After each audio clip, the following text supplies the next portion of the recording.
Hey everybody, Doomwake here. Welcome back to another video on the channel. I have something extremely special for you today. So this past weekend, I ran a tournament for all of my Twitch subscribers, which I did post about on the YouTube channel a couple of weeks ago. And it's a format that's, I guess you could call community driven. This is kind of something, I guess, my pet project, my kind of baby here. So to give you a little bit of backstory, when I was a little bit more frustrated with Modern, maybe a year and a half ago, I've kind of moved past that at that point, but I was just kind of wondering what would have happened in a world where the supplemental sets like Horizons 1, Horizons 2, and now Lord of the Rings, maybe what would have happened if those sets didn't come out, didn't get printed. So I ran a tournament, and I'm calling the format Pure Modern. Still looking for some suggestions on a better name for the format, because I think the word pure has some certain connotations, and maybe it rubs people the wrong way. So I get that, I understand that, but it's a really good showcase of what happens if you don't have these supplemental sets. And it was a 6-round event. There were 58 players. This is the third one of these that I've ran, and 58 is more than twice what the last one was. So it seems like people are really enjoying this.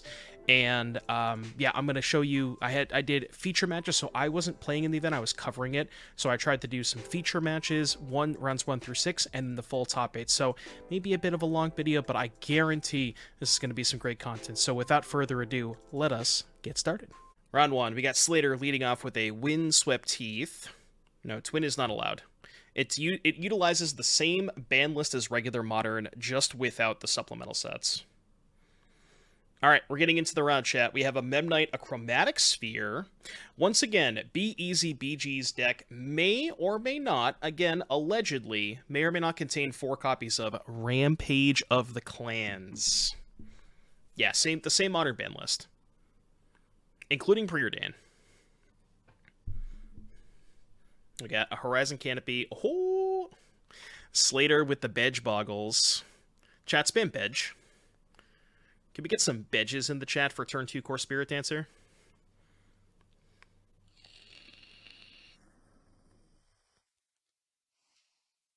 I want to take a look at Be Easy's sideboard. Is Preordain banned or not banned? No, you can play Preordain. Yeah, it's basically okay. I know this is a hard concept for some people to grasp, but Modern with no MH1, no MH2, no Lord of the Rings, the exact same ban list. Everything else is the same. You mull to 3? Oh, okay. Well, I mean, if your card's an aura, your opponent doesn't really play removal spells, so it might not be that bad. You got a plating here, a couple ornithopters to fly over. Let's see if we can maybe chain some auras here for Slater. Really looking for kind of a 1-mana aura, chain that into another 1-mana aura. Yeah, Slater is on a mull to 3 right now. There's a Hyena Umbra. That could get everything going here. Looks like we found a land. Shocking. Ooh, do we have a Daybreak Coronet? We're making green-white. That's not bad either. So that's going to be a lot of power here. Most importantly here, no lifelink. So we can attack for 7. Be Easy can probably just tank a 7 hit, and then maybe try to set up a racing situation with plating on Ornithopter. There's also still 3 cards in Be Easy's hand.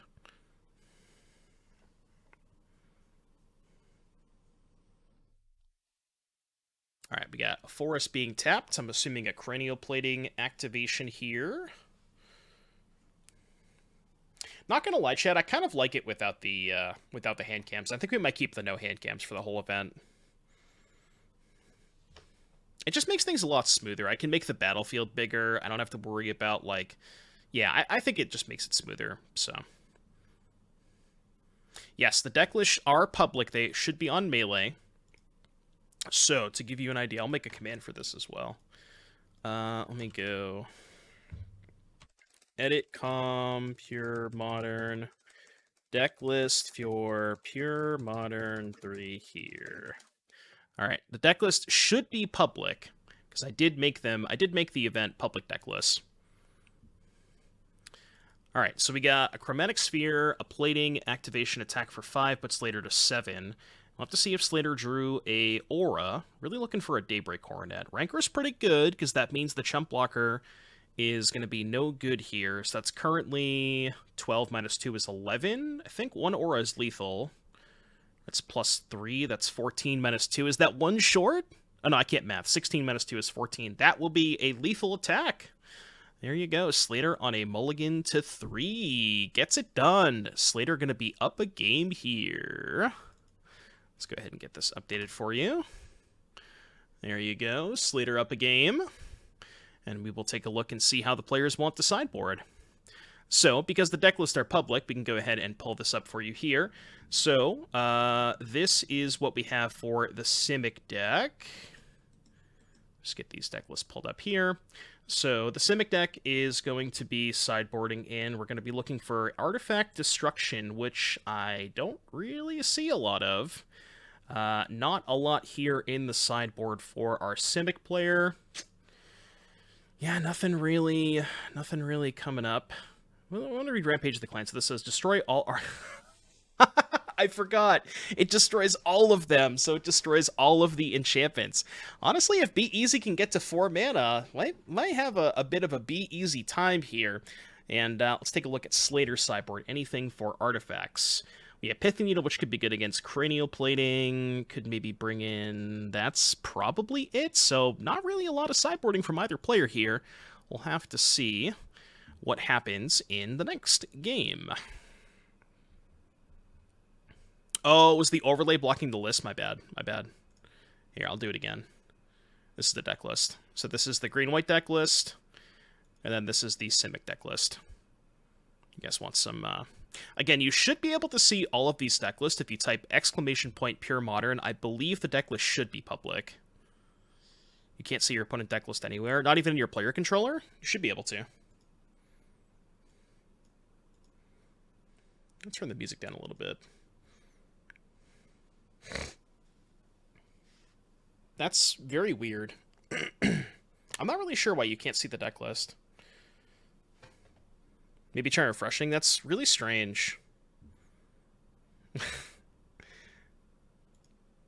It's very, very, very weird. People keep joining my match. You haven't found your opponent yet? Yeah, again, after 10 minutes. So the round started, yeah, we're about that 10-minute mark. Let's give them 15 minutes. At the 15-minute mark, so at 1:15, if your opponent has not showed up, you can just go ahead and submit it 2-0 for you. So in the next 5 minutes. I thought we were starting the next game, but let's go back here. You're playing against Dingo? Just go spam Dingo. Go spam in Dingo's chat. Maybe he didn't know it started. Yeah, I would go spam in Dingo's chat. Imagine young Dingo not showing up for the round. Alright, so we have game number 2 here. Slater on Boggles and Be Easy BG on, I guess what we can call this blue-green Rampage. We got Be Easy on a multi-5, Slater keeping 7 cards. Got a bit of fast mana here, but only 2 cards left here for Be Easy. We'll have to see if there's some sort of payoff like a Cranial Plating or an Arcbound Ravager.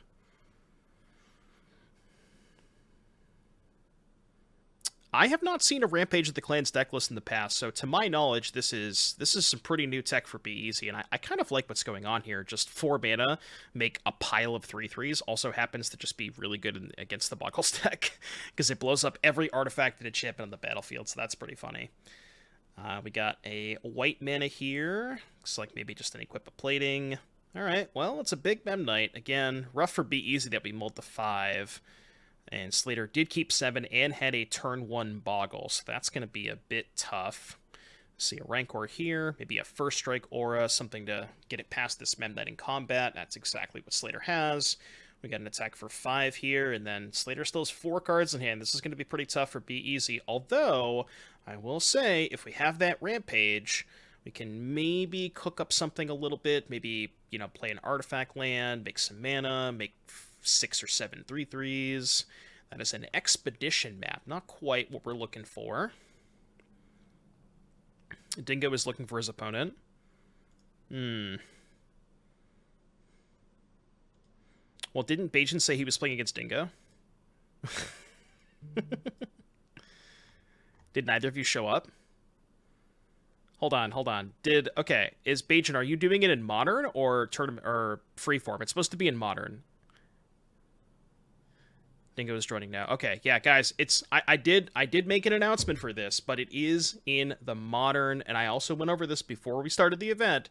You're gonna want to make it in the modern tournament practice room. Okay. I actually put two different announcements that said the same thing. So modern tournament practice room. Dingo was triple queuing. Oh god, Dingo, what are you doing to me? Dingo. All right, what did I miss? We have another Rancor and a Suppression Field. This is quite a large boggle, some would say.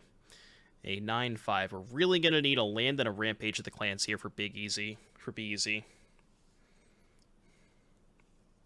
So let's see if that is the case. Because outside of that, I don't really see us getting out of this.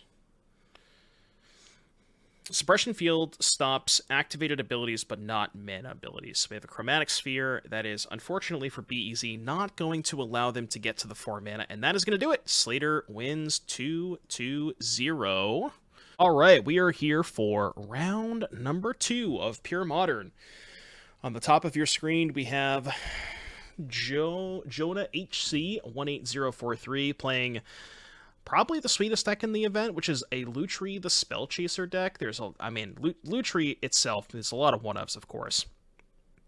And then their opponent, Scouter TF2, is going to be on Boros Convoke. So we will have to see exactly what happens. My opponent is in a match with someone who's not me. I message them, but I don't know what else to do. Try DMing them on Moto and just being like, hey, you're playing the wrong person.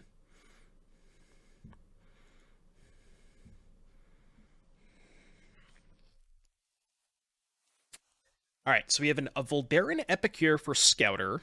We got a second land here for Jonah. We'll have to see what exactly Scouter has as a follow-up. So for those of you who have not seen the Boros Convoke deck, it's a lot of cheap one-drops. Like, let me see if I can grab the deck list here. Let me pull up their deck list. So just bear with me for a moment. All right. So, the Boros Convoke deck has the cheap creatures we have are Goblin Bushwhacker, Memnite Ornithopter, Thraben Inspector, Voldarin Epicure. Those are powering out the white Convoke creatures in Venerated Loxodon and Knight Errant of Eos, and then you also have kind of some Reckless Bushwhacker and then Gleeful Demolition called Lothar Rebirth, also to make more tokens. The Lutri deck, I'm not going to go over every single card because we'd be here for an hour, but if you want to maybe screenshot this and take a look, it is a Grixis Lutri deck, or I guess blue-red. Yeah, just blue-red. Yeah, a lot of one-ofs. I'm not going to go over every single one of them, but it's Lutri. There you go. Lutri with removal spells and counter spells. All right, we're going for Resolute Reinforcements in response to a fetch. That's a pretty heads-up play because you can play around stuff like Spell Snare. So very, very heads-up sequencing there for Scouter. And we got a tap land here, a Burst Lightning on the Voldarin Epicure. Looks like a land 3 and maybe a pass here. Could have some sort of 3-drop, maybe a Fable the Mirror Breaker. That is a Blood Moon. So typically not at its best against the Boros deck. But there are some white creatures that Scouter cannot cast now. Namely, I guess the only one really is Thraben Inspector and Resolute Reinforcements, because you can still convoke. Like, you can still use the creatures that are in play to convoke the white part of the Venerated Loxodon or Knight Errant, which looks like that's what's happening. So Knight Errant here. Going to go ahead and draw Scouter a couple of cards to see what is found off of that.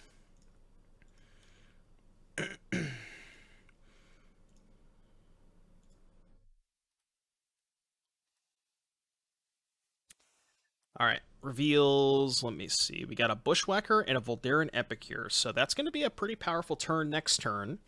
Scouter does have 5 cards. You could see at the bare minimum can at least go Voldarin Epicure into a kicked Bushwhacker, which would be an attack for 2, 4, 6, 8, 13. That's quite a bit.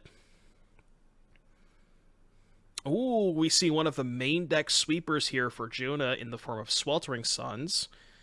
That's going to make this this Bushwhacker turn not quite as good. Does Convoke lose anything? Not really, no. I think it's mostly just almost the same exact deck list. And a Bolt for the Knight Errant. That's a huge turn here for Jonah. Able to just go ahead and clean up the board. And in the face of that known Bushwhacker, very, very good turn. Really wanted to be able to clean up the board. So, and also very important, worth noting, because of the Blood Moon, and there's no white creatures in play, Scouter is going to be cut off of these Convoke creatures for quite some time, until we can find a basic Plains. Which, looking at the deck list, there are 0 copies of basic Plains. So, as far as I'm aware, looking at this deck list, we are cut off of casting these Convoke creatures entirely for the rest of the game. That's pretty rough. So we're going to have to win the hard way, I guess. Well, I guess we do still have the Bushwhacker. So we can go, like, Epicure Bushwhacker this turn. Looks like that is what's happening. Yeah, why is 9th edition part of Pure Modern? Okay, Bushwhacker does resolve. We still have a nice little attack here for 8. Oh, okay. Well, never mind. I spoke too soon, huh? Doesn't Convoke usually have Gigantha? Yeah, I'm wondering what Scouter gave up for Gigantha. I actually don't think they gave up anything, right? Yeah, this is a list that could have Giganta'd. I guess you don't want a Gigantha because you're sideboarding an Auriok champion. Interesting. Yeah, no burning trees. Alright, what did we miss? We had an Abrade on a Bushwhacker to prevent taking lethal, but now you're at 2 facing down 4 1/1s. We're going to need another sweeper here from Jonah, which, taking a look at the deck list, as far as I can tell, unless I'm missing something, it looks like there's only one sweeper main deck, and that's that Sweltering Suns that we saw, which, you know, it seems like whenever I play against Lutri, they always have their best possible one-of at every, you know, at every given moment. Whatever the best one-of would be at that situation, they have it. And I don't know if maybe that's only my experience playing against Lutri. Okay, so we can go removal spell, copy, kill 2 creatures, block 1, go to 1. So we're not dead. We are not dead. Not dead yet.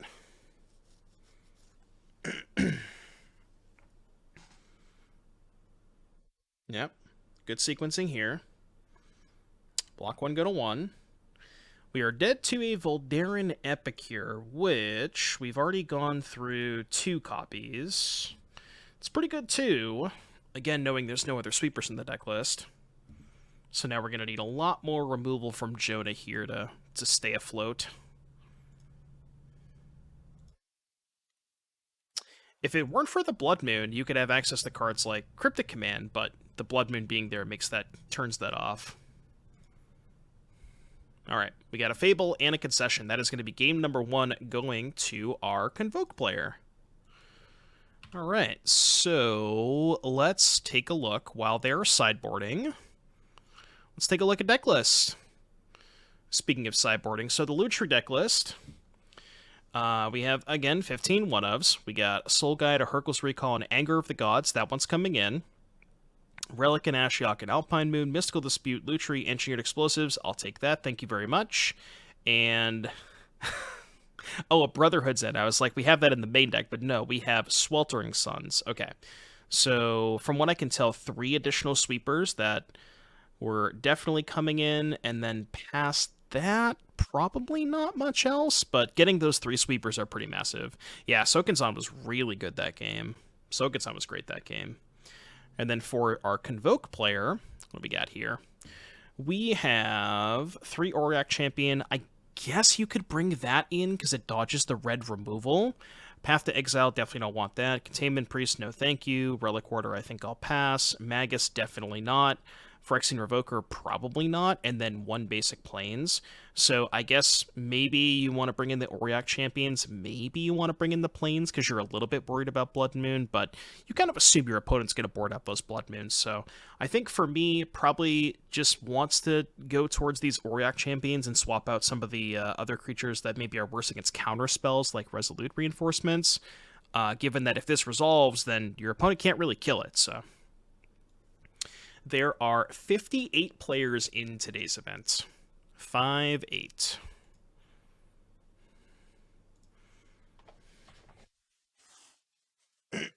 58. Pretty big turnout. This is by far the biggest one that we've had so far. The last one I think was only 26. Dingo did win round 1, yes. Dingo's deck is sick.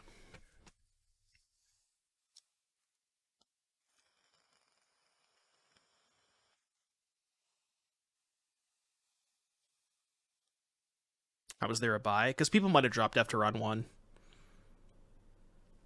Yeah, it looks like one person dropped after round 1.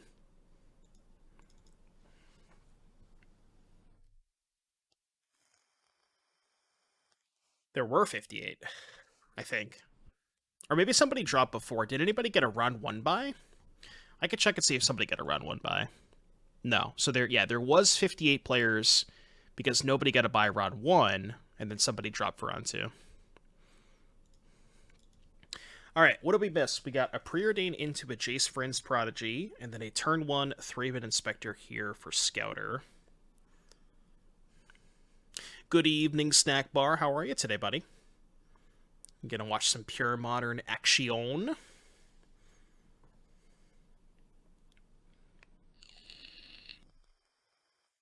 Anonymous, you should be able to report it on Melee. Got a Gleeful Demolition on the treasure token. In your player controller, there should be an option for... I think it says current match. Oh, boy. Commandeer. Gleeful Demolition. Wait, that doesn't work the way you want it to, right? Yeah, you don't get the tokens. Okay. I think that Jonah may have thought they were getting the tokens off of that, but that's not exactly how that works. Not exactly. We tried, though. We tried. Alright, we got a Burst Lightning, a third land here. Only one card in the hand. What did we pitch this Commandeer? We pitched a Foff and a Cryptic. Ugh, gross. Yeah, I think Jonah definitely thought they were going to get tokens there. Had it been a Kuldotha Rebirth, we would have gotten the tokens, but Gleeful Demolition's worded a bit differently. Yeah, I mean, you still killed the artifact, but... Okay, we did bring in the Auriok Champions, as I suggested. Discarding a Frostbite, that's no good against Auriok Champion. I mean, we can flip the Chase this turn. Foff isn't pure modern legal. True. That's a good point. Thank you for pointing that out. Magic players and listening to instructions. Okay, I'll make sure I'll have Jonah get that out of their deck, but they didn't cast it, so it's like not that bad. But I will message Jonah right now and have them remove that from their deck lists. Thank you for catching that. Magic players and reading instructions. Challenge level impossible. Yeah, good call to pitch it. I'm going to message Jonah right now. If I can find them. Jonah. Can I message? How do you message somebody on Melee? Can I message somebody? I don't know how to do that. Phases, staff, announcements, support tickets, players, deck list, pairings. Not sure how to message somebody directly on Melee. Message in game.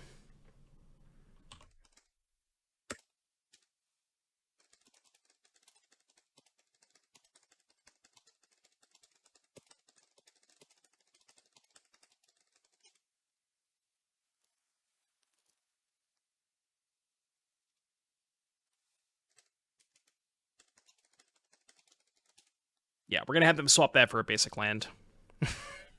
Judge! Judge!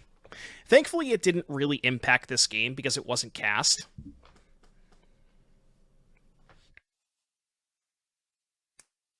All right, we have corrected. Well, we will correct the game state moving forward.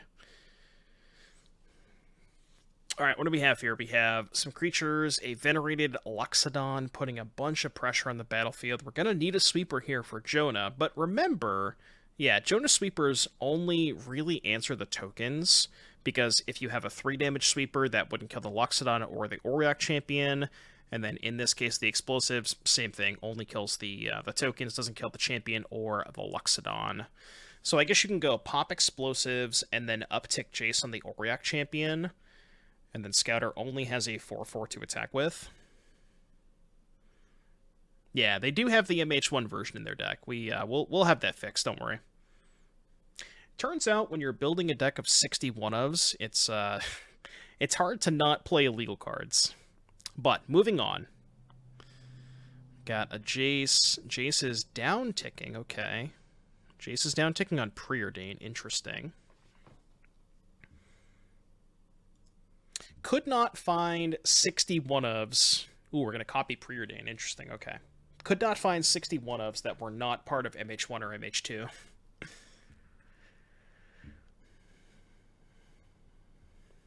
I know, right? It does kind of feel like a modern card, a boomer card, I guess I should say. It's similar to Jace in that regard. Yeah, that's true. It has a lot of printings, so I can understand the confusion. It does have the feel of a card that should be in modern, like that should just be in like a some other modern legal set. Doesn't it? It feels like a card that's been in the format forever, but has not. Power went out due to a huge storm Thursday. Yikes. Well, Nick, I hope everything works out for you, buddy. EOT FOF DQ. That's a good one. I like that. Yeah, it should have been in some random core up. All right, so we saw Lutri copy Preordain. The interesting part about that is you don't have mana to pop the explosives now. Oh, I guess you were looking... Did we play a land that turn? Curious. Turn 5, explosives. Okay. So I think what happened is... No, because they played a land after the fact. Yeah, interesting. So I guess they're just okay with not explosivesing this turn. Interesting line. It's very weird to play the explosives and then not pop it. Maybe Jonah had the intention of popping explosives that turn and then was like, I'll do something different. I wonder if Scouter even cares about the Jace here. So, looks like Jace is being attacked by the tokens and the Auriok champion, as far as I can tell. Or no, sorry. 1 token at Jace, Auriok at Jace, everything else at Jonah. Okay, got it. So I think what Scouter was doing there is to make it so that sending 2 things at Jace means that Jonah can't flashback anything next turn, and it's perfect because you know the tokens are going to die anyways, and then you still get in a good chunk of damage there. If you commandeer a Kuldotha, you can change the targets, right? Yeah, okay. So it would have worked if you had an artifact in play when you commandeered the Gleeful Demolition. Yeah, not Kuldotha, Gleeful. This is round 2. Round 2. Started at 1 p.m. 0-2. Yeah, Mentally Made just kind of tough, JS.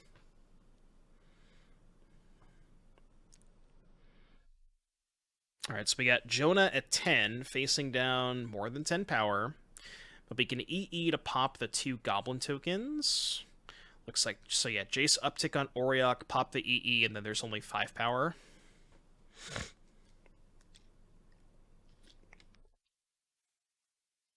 So we're still alive.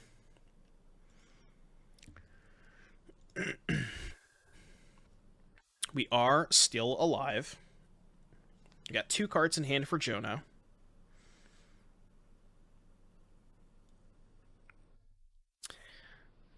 So it is no supplemental sets, period. So MH1, MH2, and Lord of the Rings all removed from today's event, with the exception of Jonah still registering Fact or Fiction, but we're going to get that corrected before the next round.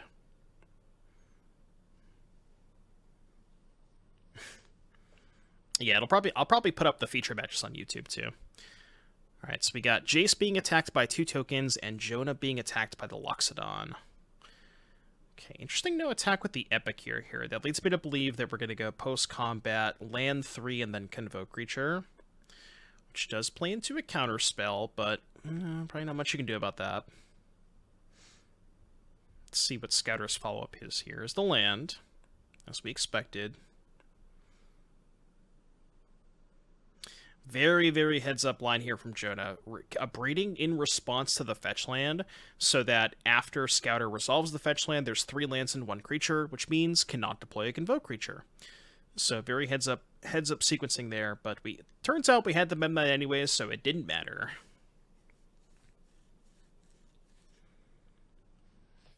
Another Memnite 2. I'm assuming this is maybe a Loxodon. Yep. Alright, well, that's a lot of power. And even if Jonah has one of the sweepers... Again, the only sweepers in Jonah's deck are Anger of the Gods, Brotherhood's End, Engineered Explosives, and Sweltering Suns. And none of those really get Jonah out of this position, right? Yeah, you see Sweltering Suns being cycled. If that card was cast, it only kills 2 Memnites. Maybe if there was a red source to flashback the Bolt, you could go like Sweltering Suns, kill the 2 Memnites, flashback Bolt, kill the Loxodon, but...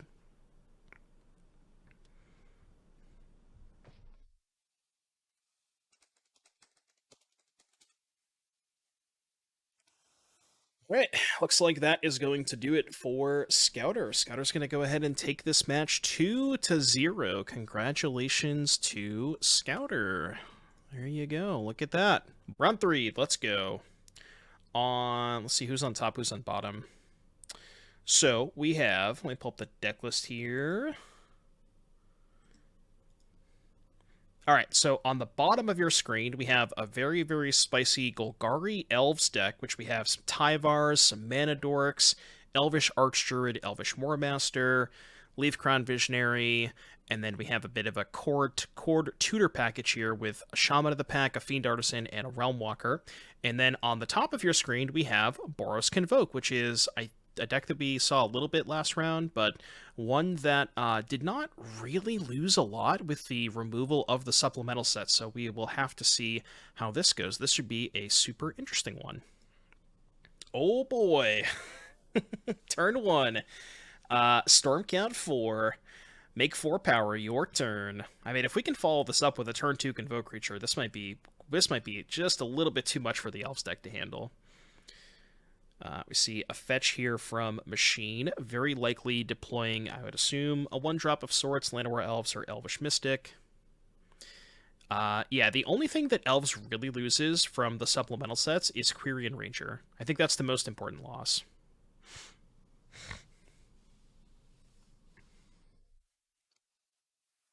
We'll watch Storm next round, guys, okay? I promise.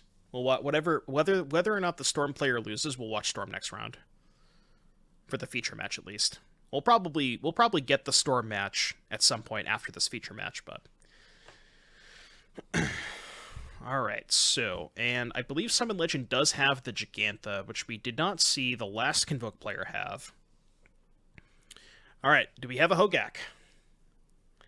Looks like we are deploying... Yep, Knight Errant of Eos, leaving up the Halo Hopper, because you want to get in 3 damage here. Definitely makes a lot of sense. Have to see what is revealed off of the Knight Errant of Eos.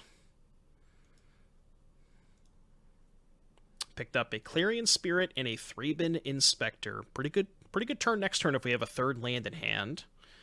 Go ahead and attack with the Halo Hopper. Really wants to find, like, land Bushwhacker. Like, if the last card in Summon Legend's hand is a Bushwhacker and we draw land, we can go Inspector into Bushwhacker. That'd be very nice. Okay. So, I'm guessing we don't have a land here, because we would have played a land first and then had access to 3 mana with the Heritage Druid. So yeah, no second land here for Machine. Allosaurus Shepherd is Jumpstart, which is... It was never in Modern to begin with. So that one would definitely not be legal. DQ the Elves player because we have LOTR basics. Very, very true. Not allowed. Not allowed.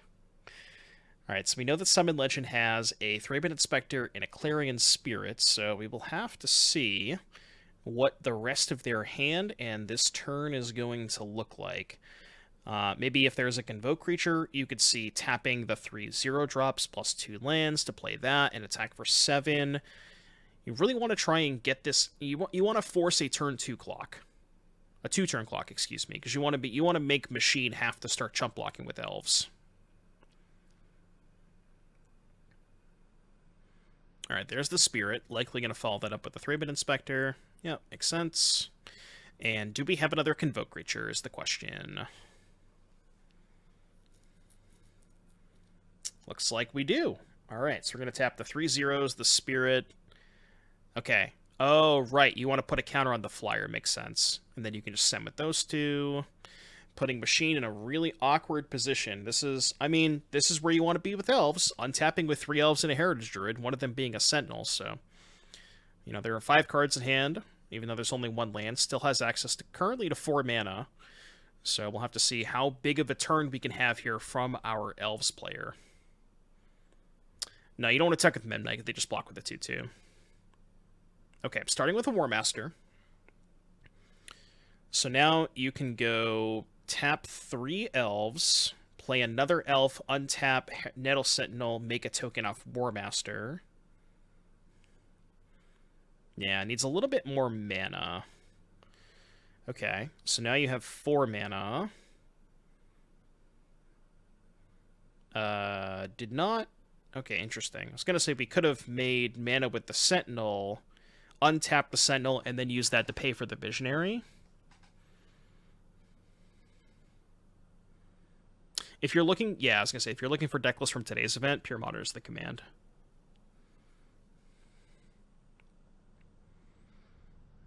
They need the blocker to live. Okay, let's do some math here. So you're at 9, which means as of right now, you can't block the Flyers. So there's the 2/2 and then the 2 Ornithopters guaranteed coming through. That's 4 damage, putting you at 5. So the most you can take from there is Hopper Memnite, which means you would have to block 4 creatures. Yeah, okay. You would need exactly 4 blockers to survive. That's a good point.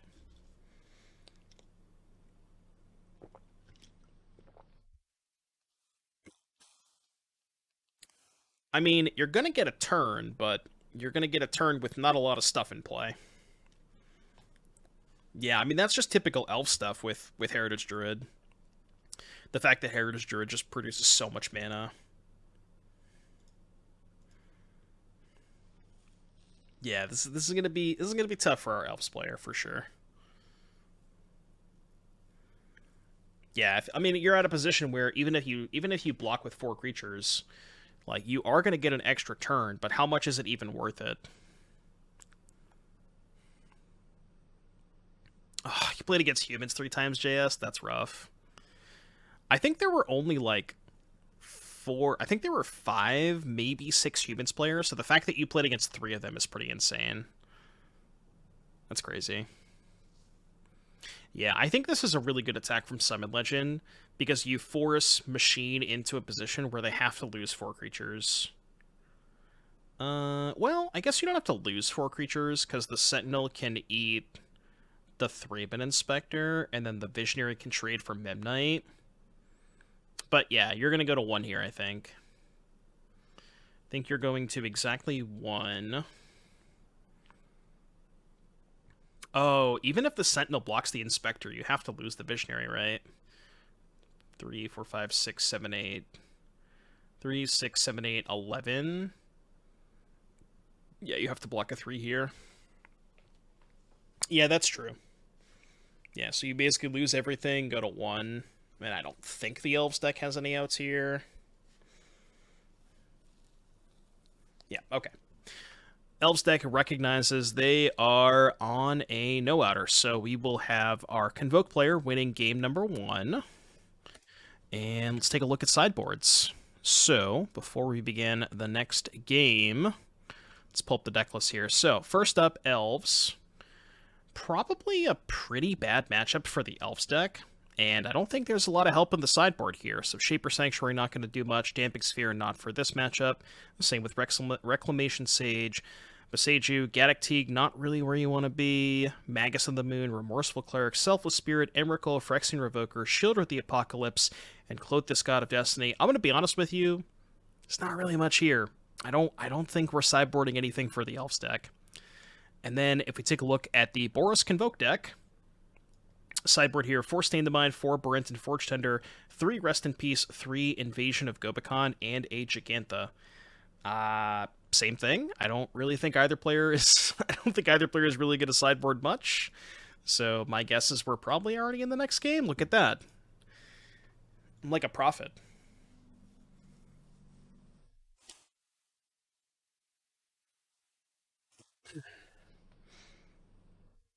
All right, we do have our Elves player on the play. I really think this is not a great matchup for them. Looks like Machine has kept 7, and Summon Legend also kept 7, so both players on 7. Palace, reveal Llanowar, play Llanowar, and a pass. Get a little bit of mana in play here.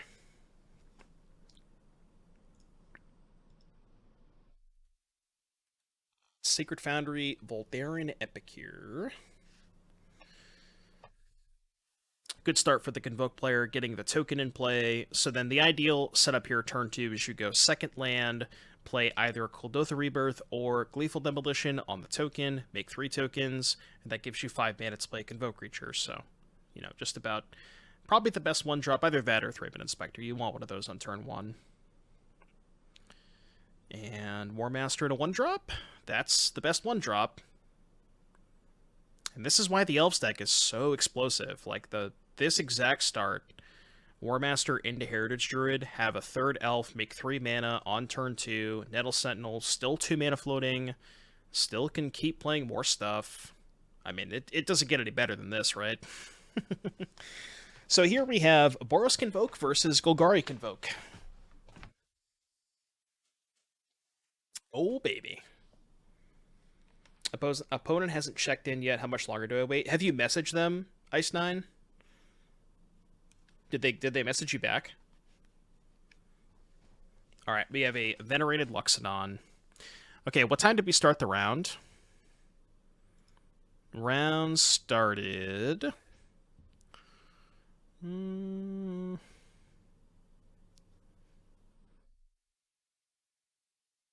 Okay, we were giving 15 minutes. I don't remember exactly when I started the round. Does it tell me? Round turnover. Okay, round 3. Round 3 started at 2:30. All right, give them 2 more minutes. Again, if you message your opponent and they haven't responded to you in 15 minutes, then I mean, you give them enough time. I feel like that should be sufficient time. Oh, Starburst says they're here. Round 3 has started. All good, all good.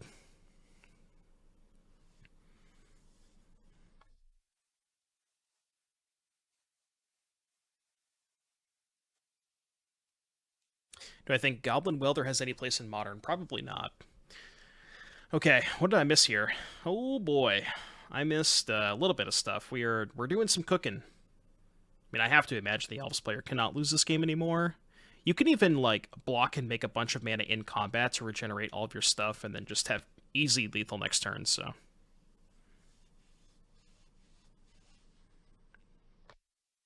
I mean, we're going to try. We're going to play a Convoke creature, but I don't really think there's any way out here. All good, JS. I'm glad you had a good time, though. Or at least I hope you had a good time. I know it sucks playing against humans 3 times, but... Yeah, I don't think Summon has any chance here. There's, like, no good attacks, and then you can very easily just cobble up lethal with the Azuri next turn. And there's not really any interaction on the Boros Convoke side of things, so it's not like we have a removal spell to clear the Azuri. I mean, we'll see what the Night Errant hits, but yeah, I don't really see a way out for Summon Legend.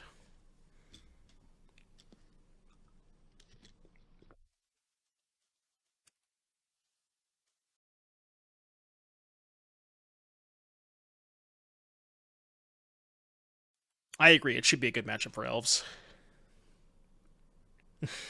Yeah. If it weren't for Meddling Mage and Thalia. Alright, Gleeful Demolition into maybe another Convoke creature. But, I mean, you can't even survive the Azuri turn, right? There's just too much. There's going to be too much power. Yeah, if you message your opponent and they haven't showed up within 15 minutes, then yeah, just submit it 2-0. I might have to override it because your opponent hasn't confirmed it, but it's fine. I'll refresh it.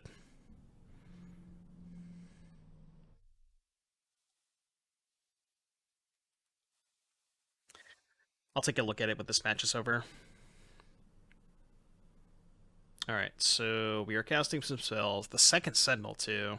Which means you could even just almost churn through most of your deck here with double Sentinel Heritage Druid and the Leafground Visionary.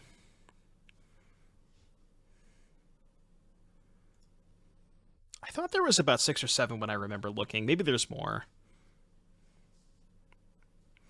Alright, Machine has given up.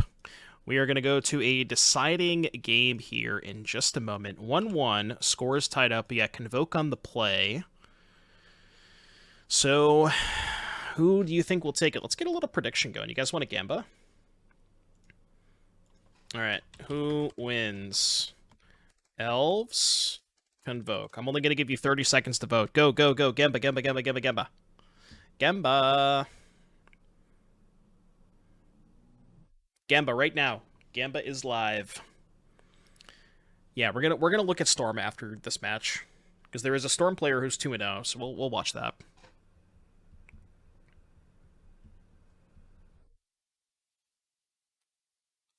All right, Gamba's almost over. Let's go into game number 3. Convoke versus Elves. We got Convoke on the play, mulliganing to 6, and the Elves player has kept 7. 6 rounds, Benny. Yeah. All right, there's the 3-bit Inspector. That's the 1-drop we're looking for. And a 1-drop as well for the Elves player. So both players starting as exactly how they want. I have to see what kind of follow-up here Summon Legend has. Second copy of Sacred Foundry. Again, looking for... Well, not exactly that. I was going to say looking for Gleeful or Rebirth. Does have the Thopter, though. Maybe another 0 into a Convoke creature? No, not quite. Just a lonely attack with a 3-bit Inspector.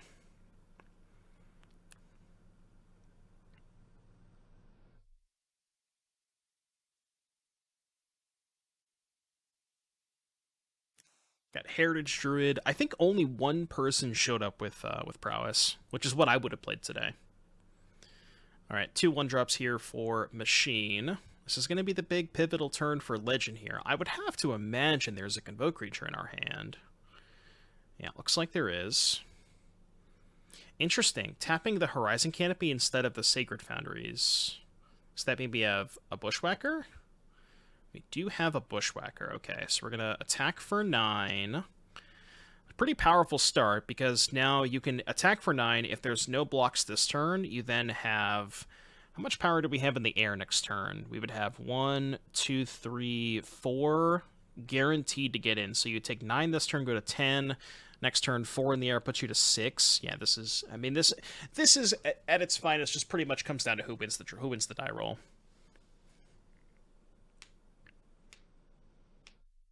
Copperhead, what do you mean it's not showing on your end? Dingo's playing Phoenix. I think Dingo is still 2-0.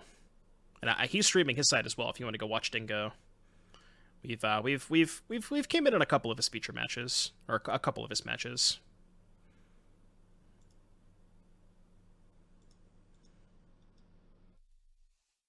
Alright, so we are going to go ahead and block with the Heritage Druid. Yeah, this is this is kind of looking a little bit rough. Oh, you didn't Gamba, okay. Yeah, this one's... I think it's Jover. I didn't see any, in fact. Maybe there was one that I missed, but I don't remember seeing any. I think we can call this one Jover.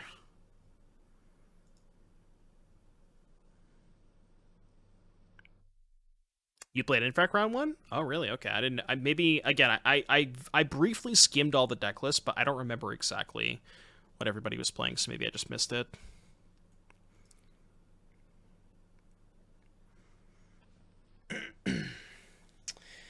All right. I don't really know how the Elves player is going to get out of this. I mean, it definitely starts with Elvish Archdruid, right? If any card is going to get them out of it, it's the one that is a Gaia's Cradle. But I still just don't see it here. I'm just not seeing it. Start with the Llanowar Elves. That's 4/6 mana.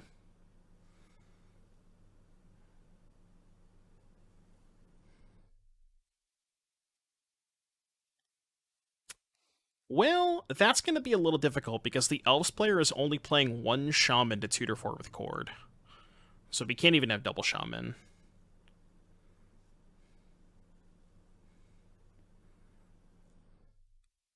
Looks like we are Chording here. Chord for a Heritage, maybe? Chord for a Heritage could be a start. Yeah, choosing the player on the play appears to be a wise decision. Usually that's how that works. I mean, again, yeah, this is a good example of, like, two decks that have mostly been kind of pushed out by the existence of Fury. But, yeah, and I don't know. It's like, there is a little bit of that play draw disparity in this format, definitely more than there is in current Modern.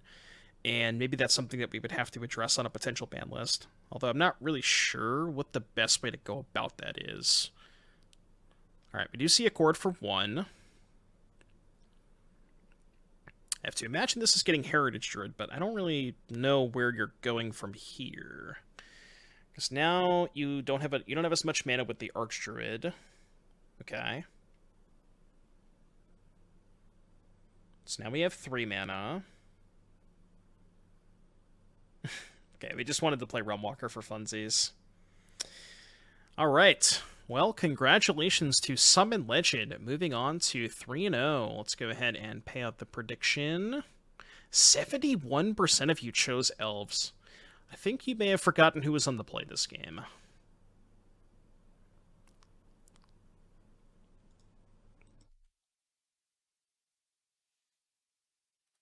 All right, congratulations to our Convoke player, excuse me.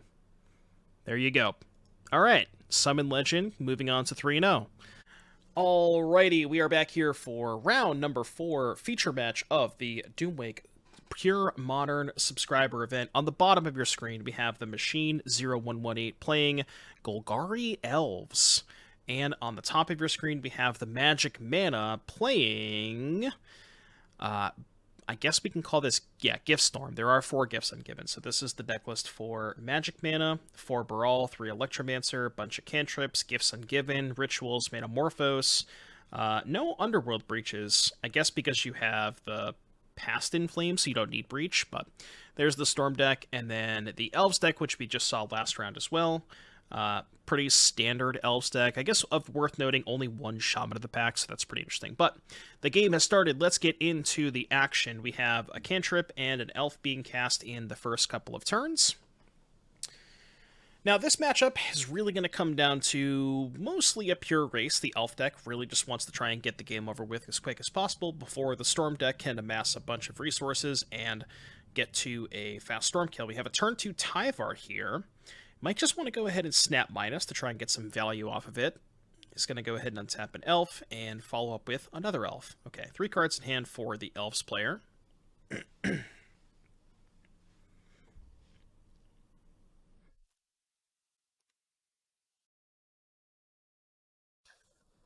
got a second preordain here for Storm, Polluted Delta, and a pass of the turn. And we're going to go ahead and minus the Tyvar now. Does hit an Elvish Warmaster. That's a pretty good one to hit off of that. So now we have access to a boatload of mana with 4 cards in hand. There's a Twined's Lead. It's going to make 2 tokens, 1 off of the Elite and 1 off of the Warmaster. More tokens for the Heritage Druid. Maybe we have something like a Lord here, Elvish Archdruid. There it is. Then we're going to go ahead and Tap. Oh my god, I just realized Elvish Archdruid plus Tyvar goes pretty crazy. So now you can actually just make mana with the Druid. Is this lethal? We can activate Warmaster twice. No, I don't think it's quite lethal, but it's 14 damage. This is turn 3, folks, by the way. Turn 3, we have a double activation of Elvish Warmaster. It's pretty impressive, not gonna lie. Pretty good start here for the Elves player. The Storm player is gonna have to have the nuts here. You have to win the game this turn. If any deck can do it, it's definitely Storm. Probably gonna want to start with an Electromancer or Baral. There you go. So now if we go Ritual, Manamorphose, Gifts, that should be lethal. Well, see if we have the gifts. There you go. That's all it took. Fairly certain from here this is a deterministic kill. So this Gifts Ungiven is going to get, I believe, you can start with 2 Rituals, a Metamorphose, and a Past in Flames. He doesn't even get, or they don't even get that. We get Grape Shot, Ritual, Metamorphose, which means probably has Past in Flames in hand already. Yeah, this is almost certainly going to be a deterministic kill. Because now you can even just go Ritual, hardcast the Past in Flames from hand. Yeah, this has got to be more than enough. I can't imagine whiffing from this position. Yep, there's the Past in Flames, and that should be enough. Storm count right over here. Very convenient little storm count for us.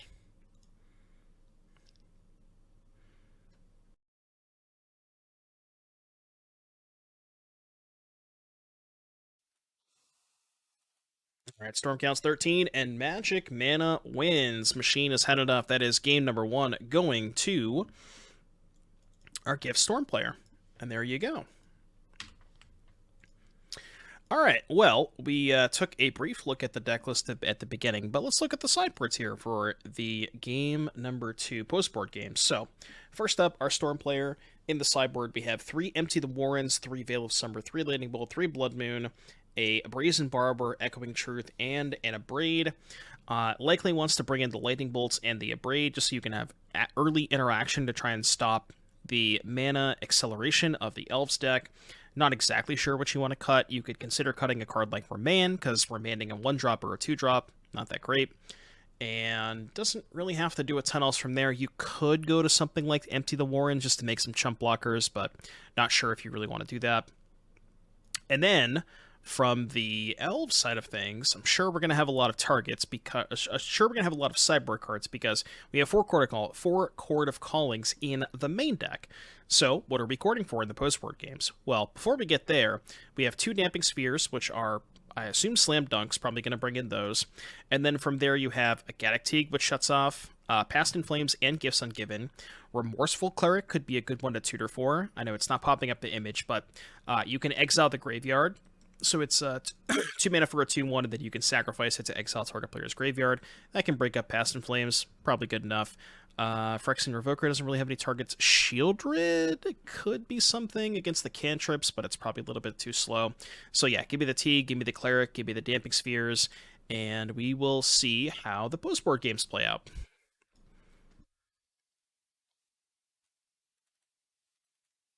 I feel like this tournament's going very smooth so far. What do you guys think? It's been a smooth day so far. All right. Starting with a Forest and a Nettle Sentinel.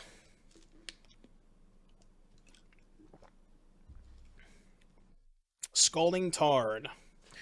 Maybe a cantrip, maybe a bolt, although Nettle Sentinel is not a card that you necessarily have to bolt early because it's not producing mana. The ones that you want to really pay attention for or try to keep off the battlefield are like Heritage Druid and the Lords. Those are kind of what you want to save your spot removal for. Who's up? It shows right here. Storm is up a game. We got an attack for 2. Likely going to play something post-combat. Alright, there you go. Not a green spell to untap the Sentinel. Now, you have to be a little bit weary because The Elves deck is a deck that wants to play quite a bit of spells in the same turn, and Damping Sphere is not one-sided. So it could potentially hurt the Elves deck as well, although probably not as much as it's going to hurt the Storm deck. Now, if we go back to the deck list very, very briefly, if we look at outs in the Storm deck for Damping Sphere, we have, take a look at the main deck, there are nothing in the main deck.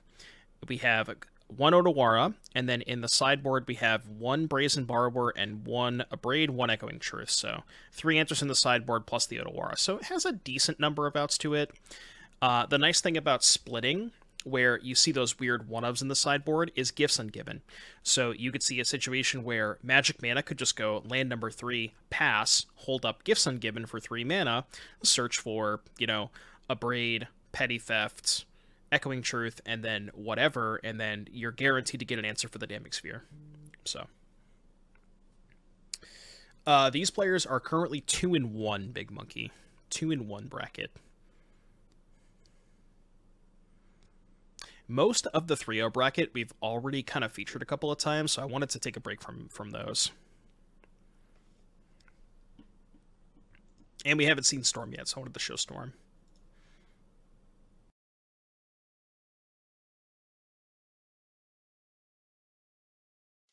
I believe Dingo is 3-0, yes. Or no, I think Dingo lost last round. I think he's 2-1. Yeah, Dingo's 2-1. Alright, so we have a tapped Breeding Pool and a Lightning Bolt on Leaf Crown Visionary, holding back the Electromancer. Second Visionary here. That'll allow an attack with Sentinel, get in for 3 damage. It's kind of this weird, like, small ball, chip shot kind of style game. Not really going for any huge combos with our Elves deck. Does have the Abrade. Well, you don't have to Gifts Ungiven for it if you just naturally draw it. And Storm player's got 5 cards in hand. This game could be over this turn.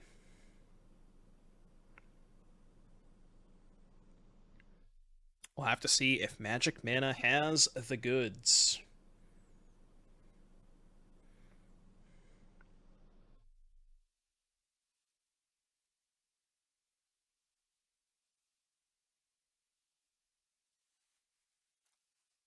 Okay, I'm going to break a Polluted Delta for a basic. Mana Morphos. Wanted to thin the deck a little bit before casting that. Making 2 red. That's very interesting. Okay, Gifts Ungiven with 2 left over. I don't think this is deterministic quite yet, but I might be wrong.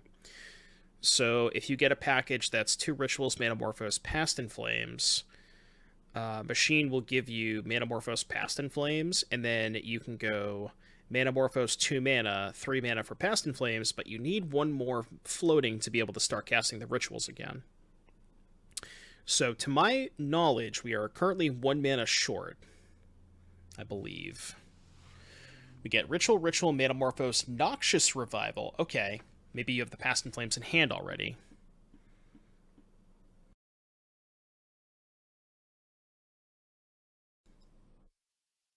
Alright, and then the Manamorphose, Noxious Revival have went to the hand. So we're going to go Revival Ritual, Manamorphose into the Ritual, cast the Ritual, and we'll see if we have the Past in Flames. Do we have another Gifts Ungiven? I think another Gifts is still short, though. Right? 2 mana. Same thing. You get the package. Manamorphose, Ritual, Past in Flames. They give you Manamorphose, Past in Flames, and we only have 3 mana. So I believe we're still a mana short.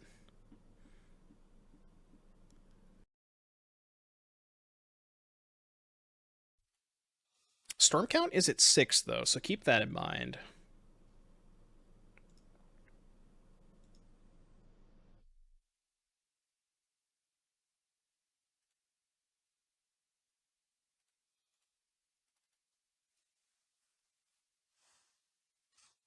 Chat, what are we thinking? Am I missing something? I'm pretty sure Mana does not have enough to kill here, but I could be wrong.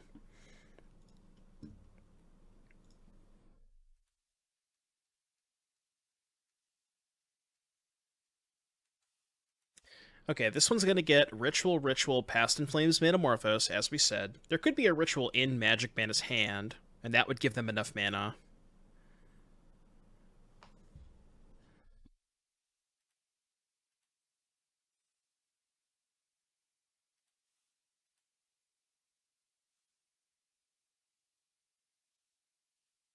Okay, so we're just gonna go for a Grape Shot here. That wasn't lethal, right? Oh, okay. Well, I guess we've just had enough. Okay. I was gonna say the grape shot was gonna clean up the creatures. All right, well there you go. Storm takes the match 2-0. Congratulations to our Storm player. All right, everybody. Round number 5. These both these players are 3-1 going into this round. There are 2 rounds left in Swiss. On the top of your screen, we have Ice9, who is playing Boros. I guess Ponza, Boros Prison, Boros Land Destruction, some combination of those. And on the bottom of your screen, we have BCS playing, who was our champion in the last event, currently playing Jeskai Breach. So we will have to see exactly what happens in this matchup. Got a Skrelv on turn 2 for BCS. Yeah, anytime Ice Knight is in a match, then we're chilling. It's always a good time with Ice9. I don't know if they did Ride or Die. It's probably on the website somewhere. Yeah, this is the Ice9 pile archetype.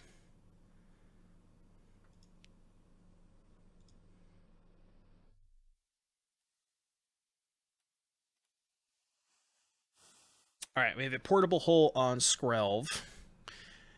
But just wait until next turn. These Stone Rains are about to reign supreme. Pun intended. You ever just get Stone Rain every single turn of the game? Well, Sahelia's pretty good. Unless Oh no. Oh, Bailey. Bailey, not like this. Chat, we have officially been manatithed. Manatithe jump scare. I repeat, that is a Manatithe that has been cast. So if we have a Stone Rain, we can potentially go after the White Source. Try to cut Bailey off of Skrelv and some other white cards. Looks like we are doing that. I'm actually the one that got Manatithed. Oh, there's white mana. That's an Emery. Okay. Could potentially do a little bit of cooking with that if there's no removal.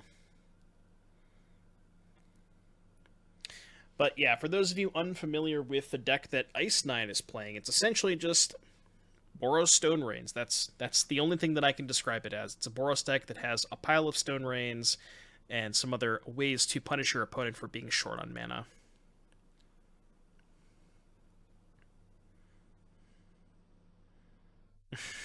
Yeah, you gotta do the cooking by the book. No, there's no Nahiris in Ice9's deck. Ooh, Suppression Field pretty good against the Emery, because we have to spend 2 mana for the Emery, and then if we wanted to activate the Bauble, we'd have to spend another 2 mana. That's kind of rough. Yeah, thinking about it more, this might be an unwinnable matchup for me. Yes, Ice9, I believe, does have Boonbust to pair with the Flagstones. Oh, also, another banger that we might see at some point from Ice9 is there is a spicy one of an Ice9's deck, which was cast earlier today. Thoughts of Ruin. Oh man. Ice9 is simply just built different. Ghostly Prison. Okay, that's fine, because we're not really attacking. Can't crack this Scalding Tarn, though. Alright, 2 mana to bounce the Suppression Field. Now we can pop the Scalding Tarns. Okay, okay, we're cooking a little bit. Cooking a little bit.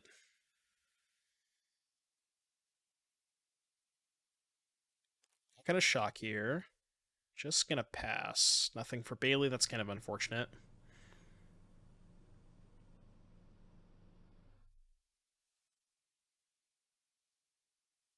Yeah, there is the suppression fields. It's the Magus 2. Magus of the Tabernacle. We're going to double bolt that. Okay. Well, we have 5 mana. We have some things to cook with. Gotta find a payoff, though. That's a good start. Definitely a good start.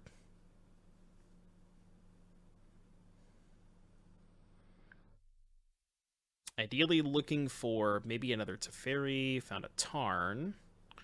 Some more mana. We're gonna pop that. Shocking for Fountain.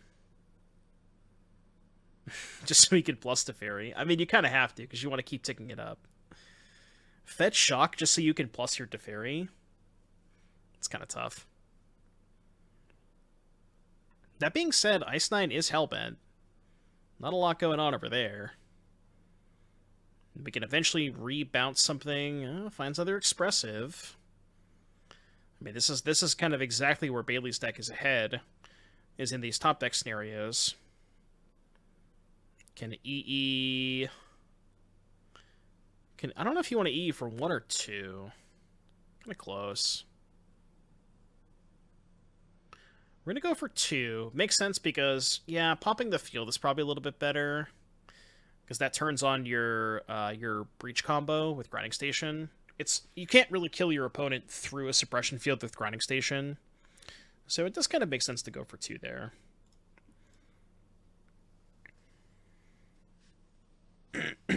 Follow that up with an Emery. It's not bad either.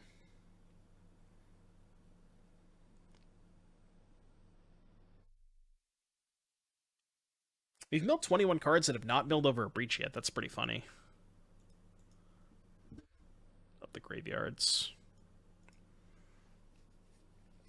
Iron Pimp Hand, thank you very much for the 6 months. Appreciate that. Valakut Awakening. Okay, can find a little bit of gas for Ice Nine here. That's the one thing about this Boros deck. There's not a lot of threats in it. Like, there's a lot of ways to prevent your opponent from getting to a certain amount of mana, but there's not really any way to actually close out a game. Like, if you look at Ice Nine's deck, the win conditions here, there's 2 Goblin Dark Dwellers and 2 Magus of the Tabernacle. So that's really it. It's just a lot of, like, it's just a whole bunch of stall tactics, essentially, for lack of a better term.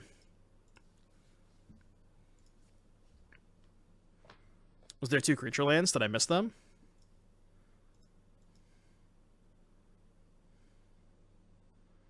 I don't see creature lands. I didn't see any. Blackstone's Vantage, Foundry, Battlefield, Cataracts, Mountain Pathway. There's no creature lands.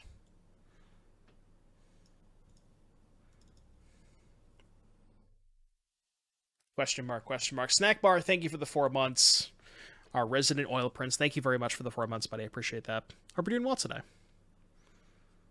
Here's another Teferi. So we did pop the explosives. Honestly, this is not looking too bad here.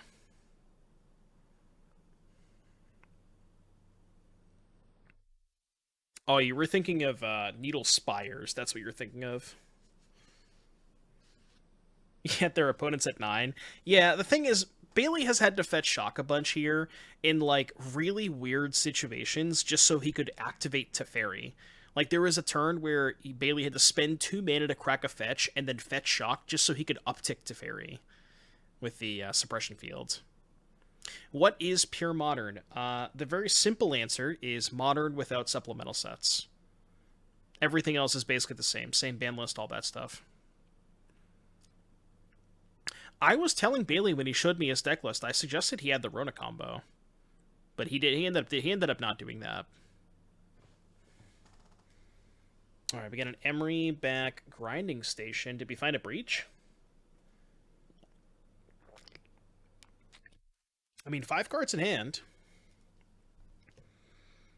I mean, I believe if there is a breach, this is lethal. There you go. That's it. And Bailey didn't want me to watch, and he said he was just going to be dead.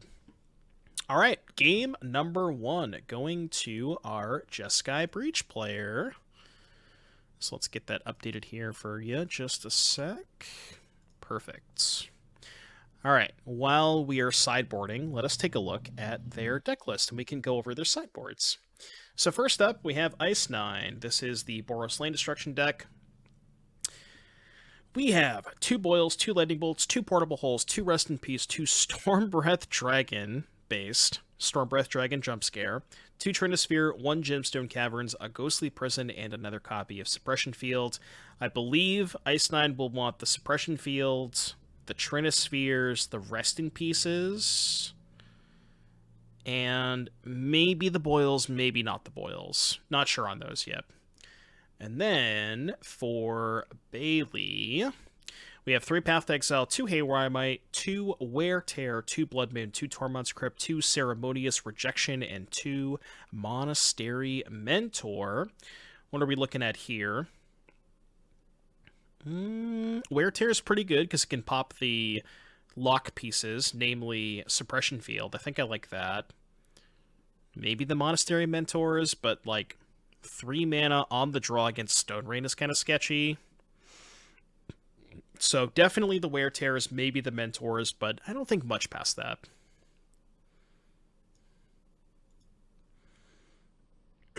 I keep forgetting to do predictions.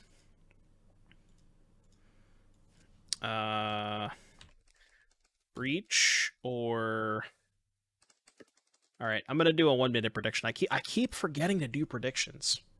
Chat, Gamba's up. Who will win this match? Breach or Ice 9?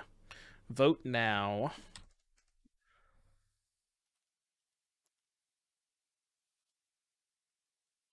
You even get a little bit of a head start. You know that Bailey's up a game.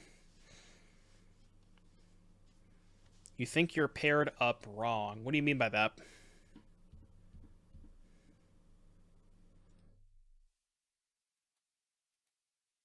Melee does the pairings automatically. I have no say in the pairings.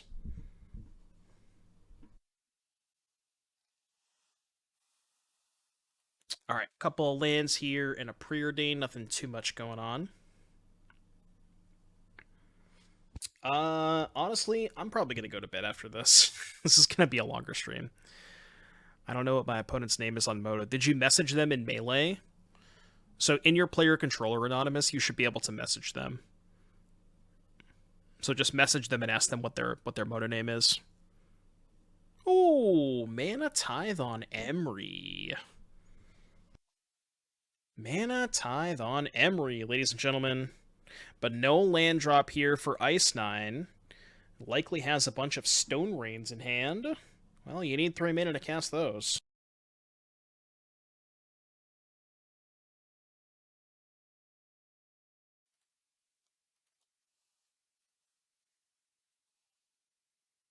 Also, there's a little search feature in the play area. Anonymous says, like, just for really quickly, this search bar. If you just search you could search your own name because your opponent might have already made a game. So keep that in mind. All right, not a lot going on here. We have a couple of lands here for Ice 9, who still has not made their 3rd land drop. But nothing going on here for Bailey, only on 3 cards. Upstairs. Love it. Where are you at? Take 3. Alright, I guess I'll take 3.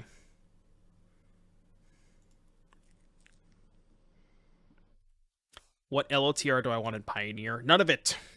Get out. Green mana. What is this green mana? Breach. Okay. Did we just... Oh, we must have the station hand then, right? If we're doing this now. Oh, we can play Emery and try to hit the station. I see. Okay. Got it. God. You know, Bailey is just built different. I have to say, Bailey is simply just built different. Nobody else in the room could do it like Bailey does. Well, unless Ice 9 has something here. Ooh, there could be a Mana Tithe, actually. Mana Tithe breaks up the combo. Oh, that's backbreaking here. That, oh, God, that's a really backbreaking turn. Yep, all right. Touche. I see you, Ice Nine. I see you. Yeah, not like this. And we found the third land for the Stone Rain. Interesting thing about the Stone Rains, not that great when your opponent has 6 mana. So, I mean, it's not like Ice Nine has anything else to do. We might as well just fire them off. I guess you can cut Bailey off white mana, which is pretty good in case Bailey draws to Fairy. That's a good pickup, because now we can draw 2. Well, Bailey already played his land for the turn. Just do it again next turn. Well, you can play the station with Emery, but you don't have another breach.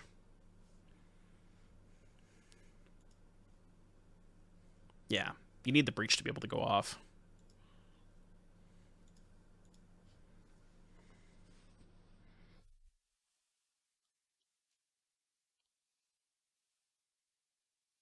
I mean, Ice Nine with 6 cards in hand. Probably four of them are Stone Rains, to be fair. It's just all the deck is.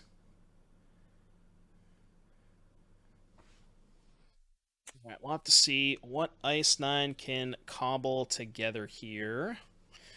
There's a Sacred Foundry untapped, so 4 drops we're looking at Rubble Reading, Magus of the Tabernacle, or just passing. 4 mana Sego. Wonder what that could be. We're gonna upkeep something. Oh. We did bring in the boils. Well, that's more than a single Stone Rain. Yikes, that's gonna be tough. I guess Bailey still has 2 mana, but... Oh boy. Ladies and gentlemen, that is a boil jump scare.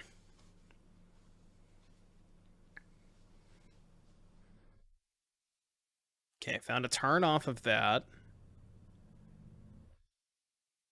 Gonna get the bauble back. We can bauble trick ourselves to do a little bit of scry action.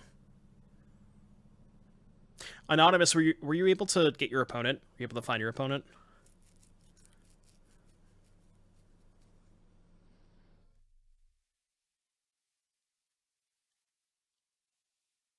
Playing the bauble again.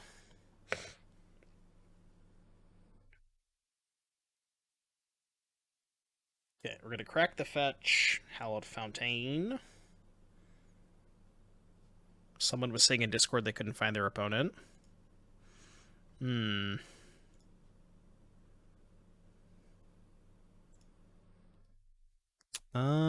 Was it Ruda? Let me see.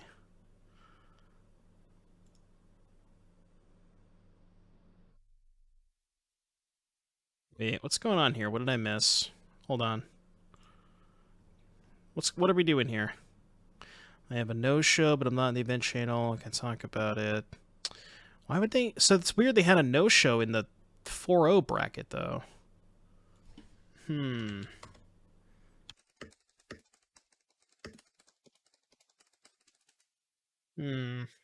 need to do some investigating.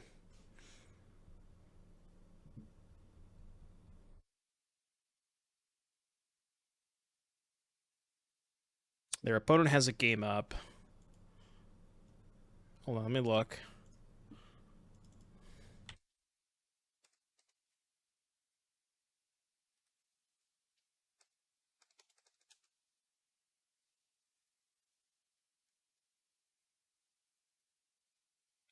Was it 10 minutes?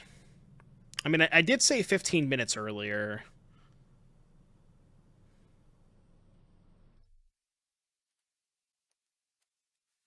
It's been 20, has it really? Did they just make the game?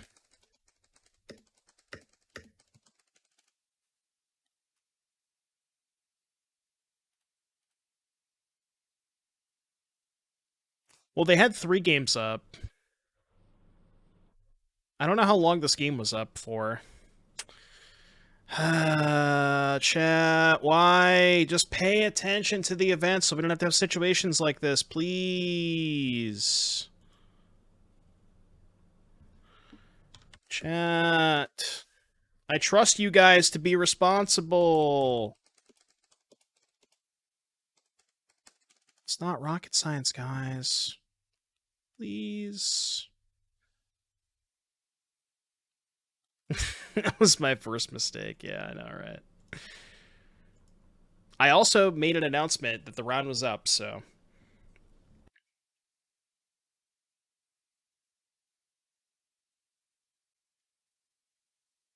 This game is basically over.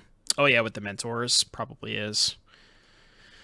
I was trying to get through the feature match. I would like to at least finish this matchup, but we have some things going on. All right, Bailey appears to be extremely far ahead, so I think this match is probably over anyways. Okay. All right, now we can try to sort this out a little bit. Okay, the last round of Swiss. This is going to be our feature match for this particular round. We have Ruda on the bottom of your screen, who we saw just a little briefly last round playing the Gruul Scape Shift deck, and Death from Above on the top of your screen playing Goblin Charbelcher. Have to imagine Belcher is a sizable favorite in this matchup, but we'll have to see if the Belcher player can execute their combo before dying to a Primeval Titan. Prediction, good call. Thank you, Tyler. Prediction, who wins? Belcher, Titan shifts. All right, chat. Gamba's up. 1 minute Gamba. 1 minute Gamba. Make sure you gamble now. Talisman of Impulse. This is what I assume to be the replacement for Strike It Rich, which is, I think, the only card from the standard Belcher list that you cannot play in this format.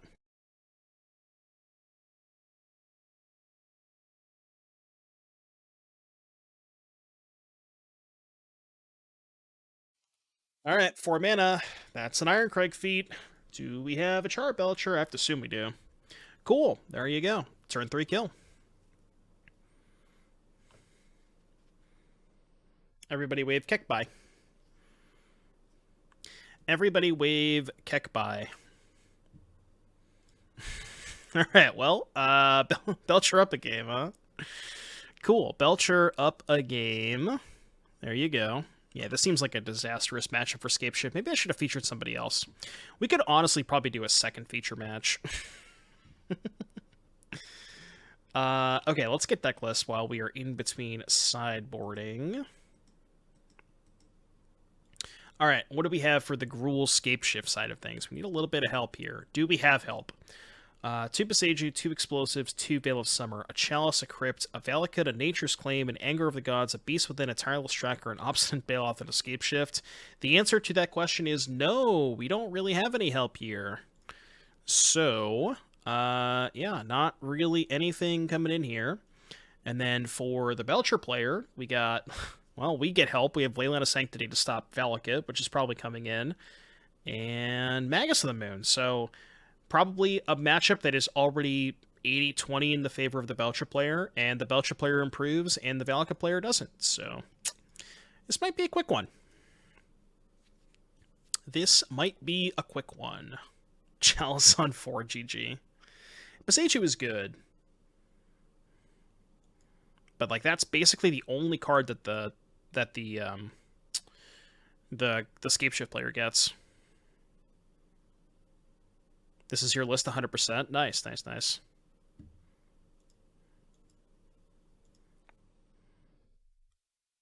I don't think a single person registered Burn Odor, which is kind of surprising. Yeah, I was surprised. I figured somebody would. I don't think it's that bad. All right, game 2, Scapeshift on the play. What do we got? I know you would have.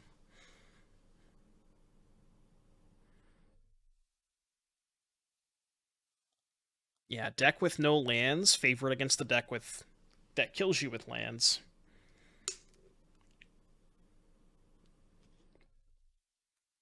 All right, we got an Explorer, little ramp for Ruda, and we got a land here from Death from Above. This game could end right now. I believe Death from Above did keep a 7-card hand. We got a Turn Timber Shocked In. Looks like a Manamorphose. Well, the kill here is Ritual, Ironcrag Feet, and then Belcher. Let's see if that is the case. Another Manamorphose. Just doing some cycling. Alright, we got a Talisman. Who's the real ramp deck? Just don't play an MTGO. I rage too much. Classic. How can you be a Goblin Guide player and rage?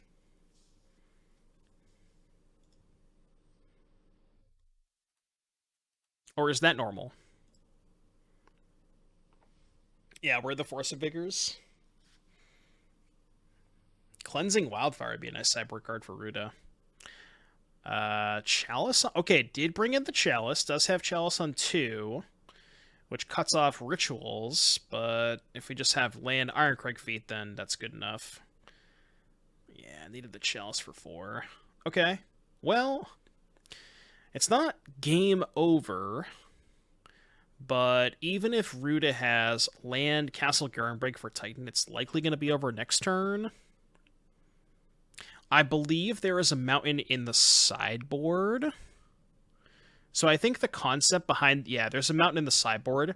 And the concept behind it is if you fear your opponent has Boseiju, you board in the mountain. And this... the Belcher player knows that Ruda has a Boseiju in the sideboard. I think there's a Boseiju in the main, too. Yeah, 1 Boseiju main, 2 in the board, so... That's why the mountain was boarded in. It's a very common sideboard tactic for Belcher against Boseiju. You got him with a Stone Rain last match? Nice. Red and 6 Boseiju. Well, the funny thing about that is there are no red and 6s. Alright, Dryad but no land, and we have to imagine this is all but Jover. There it is. That is Belcher advancing to what we believe is the top 8. I have to imagine this was a win it in, so congratulations to Char Belcher. Maybe making it into top 8? We'll have to see. Here is our top 8. In first place, we have Boros Convoke. Boros Convoke first place. Second place, Grixis Shadow. Some Temur Battle Rage action. Third place, Boomer Jund. Love to see it. Fourth place, Char Belcher. It's the match that we just saw.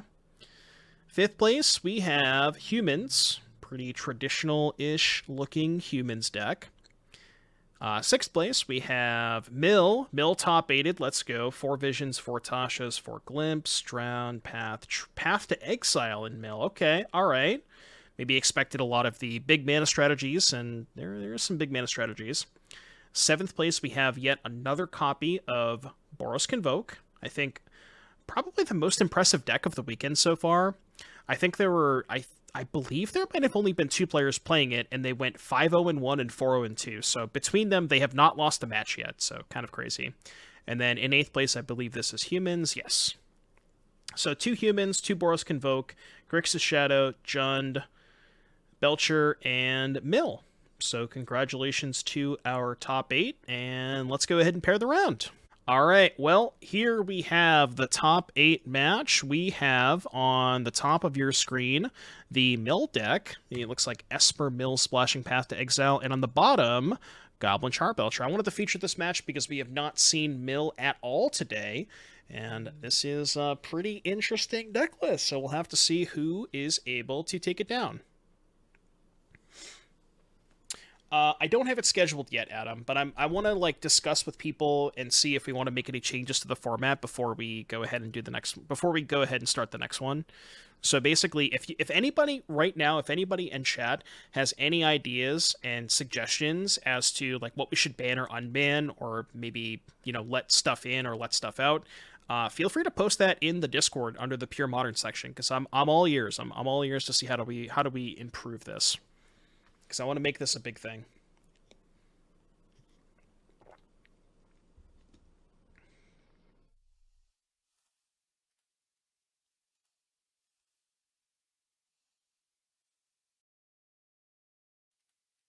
Can we ban Aether Vial? No. All right. So, Belcher has started with 2 lands, and Mill Player has started with Crab. There you go. Got a Ruined Crab here.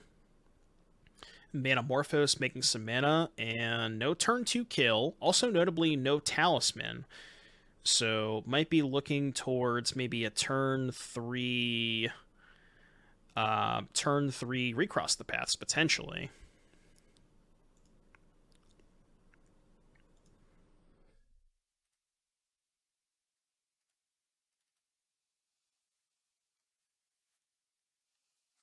Allow Foff. Okay, well, this is something good that the Mill deck does have access to, is these Field of Ruins, given that the Belcher deck does not have any basics game 1. We do know there is a mountain in the Belcher sideboard, but as far as game 1 is concerned, nothing to fetch out this Field of Ruins, so this is kind of the big turn. Can we produce some sort of a kill here? Looks like we're going to start with Manamorphose. Now, Recross the Paths, not good enough, because if you recross, you're going to get shuffled off a Field of Ruins, so that card is essentially offline, but it looks like it may not matter, given that we have... Oh, we're going to Belcher Pass. Okay. So we can Field of Ruin one of these lands, and there might not be another mana source in Death from Above's hand. Could have something like a Ritual or another untapped land, but is going to need one of those next turn to be able to activate the Charbelcher. Yeah, Tasha's Hideous Laughter, not so good in this matchup when your opponent has 4 copies of Turn Timber Symbiosis and whatnot. Slowly unban cards from the ban list, adding cards from MH1 to LOTR feels against the spirit of the format. Yeah, that's fair. So maybe you don't look at the well, they just cycled. I would have at least made them show me a mana source, but yeah, maybe we just keep the supplemental stuff out, but just look at the ban list. Maybe that's where we change the format. We can think of some ideas. All right, let's pull up deck lists here for sideboarding. Let's see if we get any help here from the Mill deck. So this is the Mill deck. We have 4 Soul Guide Lantern, 2 Mystical Dispute, 2 Extirpate, 2 Crypt Incursion, 2 Ensnaring Bridge, and Explosives, an Emrakul, and a Tail's End. So I think the plan here is bring in the Extirpates and hope that you can mill over a Belcher early and just Extirpate them all out of here. The combination of that plus Surgical could help out. Yeah, you could Tail's End too, because Tail's End gets the Belcher activation. That might be worth including, given that you have Path to Exile, which is likely dead. So you have enough dead cards in your deck that you probably have stuff to bring in. Past that, no, I mean, I guess you could, like, Mystical Dispute as a 3-mana counterspell. Given that on the play, maybe that's good enough. Soul Guide Lantern as a cantrip. Again, it's not doing much, but replacing the dead cards in your deck in the form of Path to Exile seems pretty good. We do get a little bit of help, and we have the Field of Ruins, and we're on the play, so maybe a bit of reprieve for the Mill player. And then as far as Belcher is concerned, we saw this sideboard earlier. This is the big one here, Leyline of Sanctity. That is definitely going to be coming in here, all 4 copies. Probably even wants Veil of Summer as well. Not sure if you want to go towards the Dead Gods. Magus of the Moon is interesting because the Mill deck, 1, doesn't have a ton of basics, and 2, this shuts off Field of Ruin. So it still might be worth... It might be worth boarding in just to shut off Field of Ruin itself. And then you have a couple Nature's Claims, a Blood Moon, and a Mountain. So you might want the Moons, you probably want the Ley Lines, and you maybe want the Veils. I will say I'm no Belcher expert, so I'm not sure what you can and can't afford to cut in these kinds of matchups. But yeah, might want to look towards some of those cards.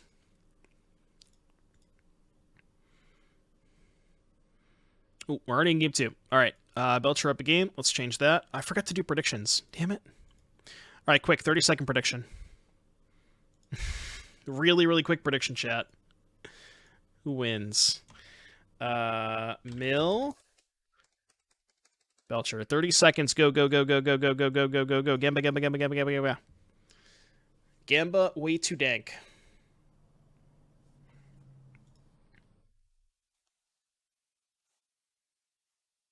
Yeah, we can discuss on Discord Thunder Thighs. Yeah, you probably have to cut Recross. Recross is not very good against the Mill deck. Okay, well, a much better start here for the mill player. We have not milled a copy of Charbelcher. We'll have to see if we can find one of those.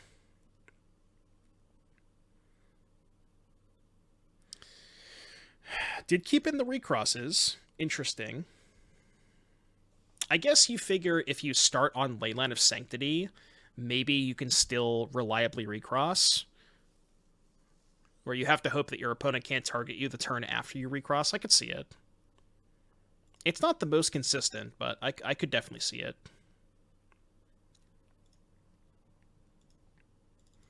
Okay, Metamorphose on turn 2. Yeah, Veil doesn't stop the crab. It also doesn't stop Tasha's, I believe. Is there anything else it doesn't stop?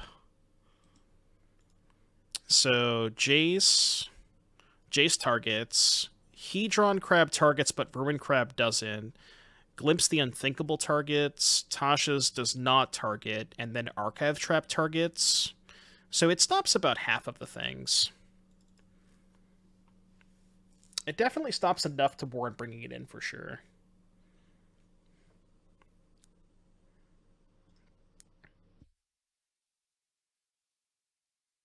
Sorry, JS.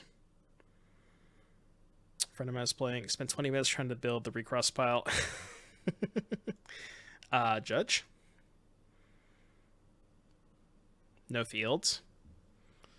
Do we have the mana to fields?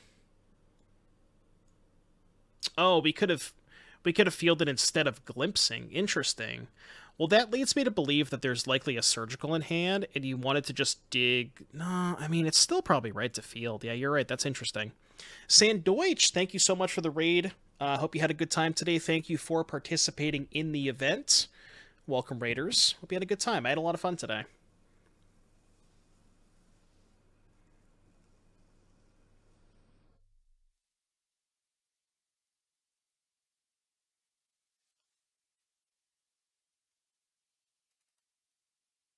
Balagid recovery targeting Pyromancer Ascension. So interesting to see if we have a surgical in response here.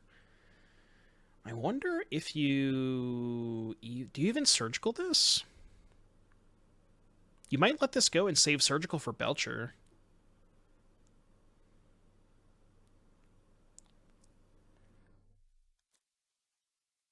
So there's a basic in the sideboard. We don't know for certain whether or not the basic came in. We can probably assume it did because the Belcher player knows about the Field of Ruins, they're face up. So yeah, that's a good point. If the Field of Ruin comes off, then maybe you just get the basic land. They haven't milled the basic land yet. Yeah, Belcher just kind of has to be on the play and have a turn 3. I agree. Doesn't seem like a great matchup for Belcher.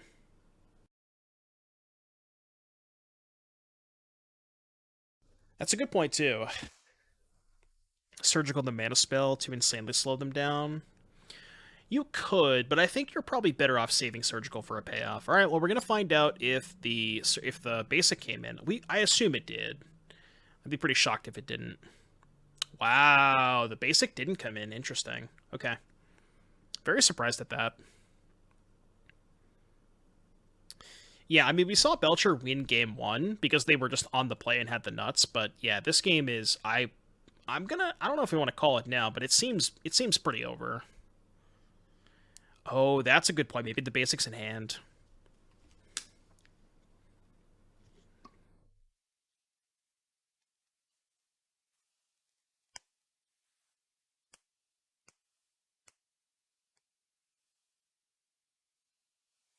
All right, we'll have to see. I mean, even with 13 cards in library, yeah, I just don't even see a way out.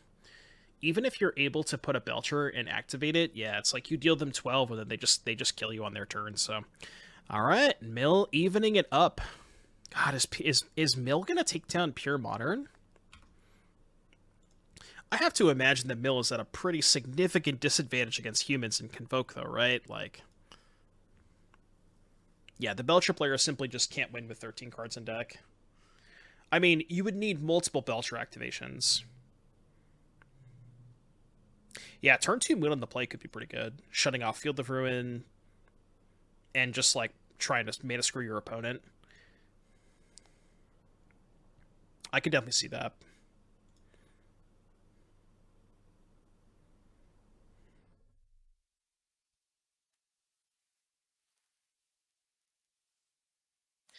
Do, do, do.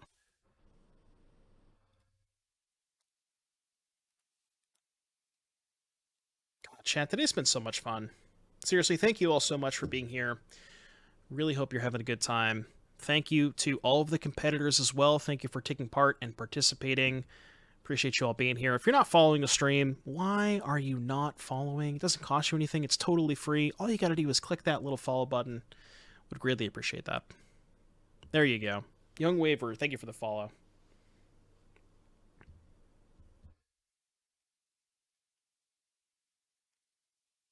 All right, looks like we are sideboarding. I would have to imagine the Belcher player is doing most of this re-sideboarding. I think might want to reconsider some things. I unfollowed when this turned into a Pioneer stream. I'm getting the bug again where it doesn't show chat. It's fine. It might get cut off a little bit from like right here, but let's hope it doesn't.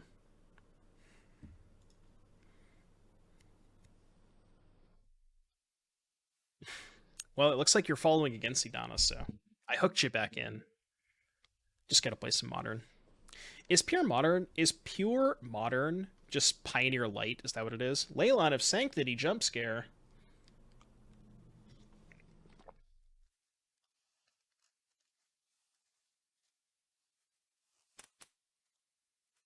Okay, so remember that shuts off Hedron Crab, right? Hedron Crab, Glimpse of Nature, Glimpse the Unthinkable. Excuse me. Um, Archive Trap. And I thought there was one more. Jace. Does not stop Ruin Crab, importantly. That's very, very important.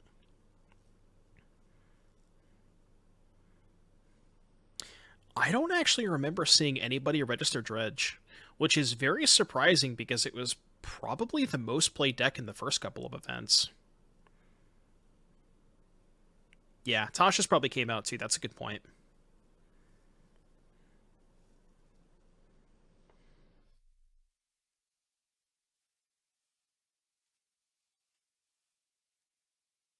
I guess I know what I could do to fix that. I could just do... Whoops. Whoa, whoa, whoa. Come back, come back, come back, come back. I could just do this. Alright, fixed it. Surgical extraction targeting Goblin Charbelcher. Well, that's a thing. Okay, alright. So now we have to win the game with Pyromancer Ascension, which is in the graveyard. Huh. Well, I mean, we can Noxious Revival back the Pyromancer Ascension. That card is in the deck list for our Belcher player, but we definitely need that. No, it's not quite Jover. We do have Revival Ascension. Or I guess not Revival, Balagid Recovery. So you have to go land, Balagid, target Ascension. But most likely over, yeah. I guess you don't need a Lankshift Talisman. Yeah, this has to be the Nightmare matchup for Belcher.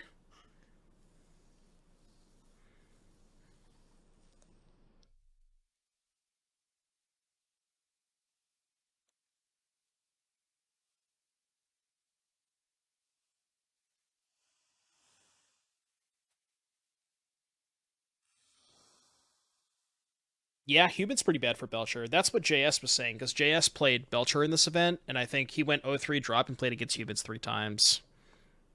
Also not a great matchup. I mean, I guess you have Bolt, but yeah, Bolt's not quite enough.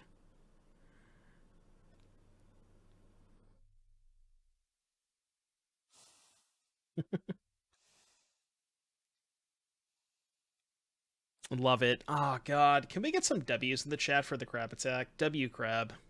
W crab, W crab. The most based crab attack.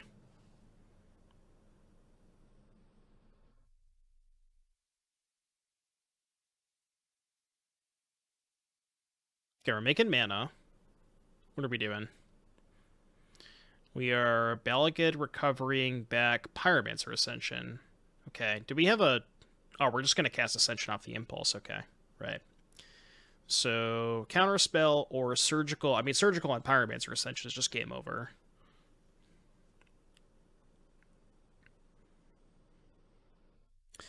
The Ascension win requires a specific recross pile. Oh, does it? Don't... I thought it was just like...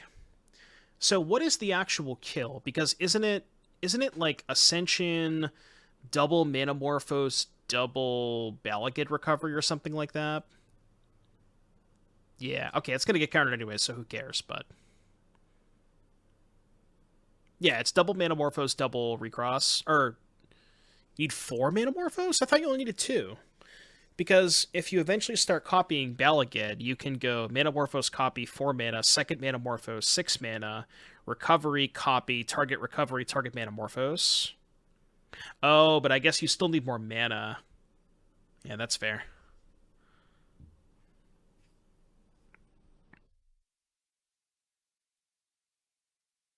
All right, there you go. Congratulations to Amalgam O advancing to the semifinals over Goblin Charbelcher. Mill getting it done.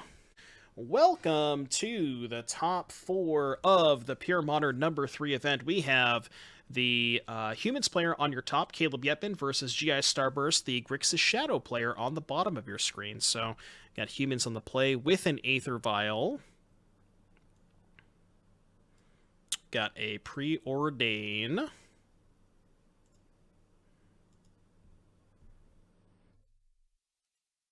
Looks like we went both on top. Okay. Both on top. Pretty good sign for a Shadow player.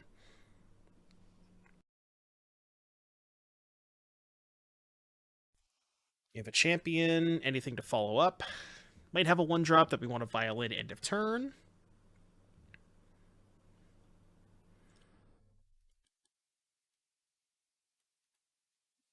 Alright, what do we got here? Steam Vents untapped. Maybe a Shredder. It is a Shredder. Really looking to dodge a Reflector Mage.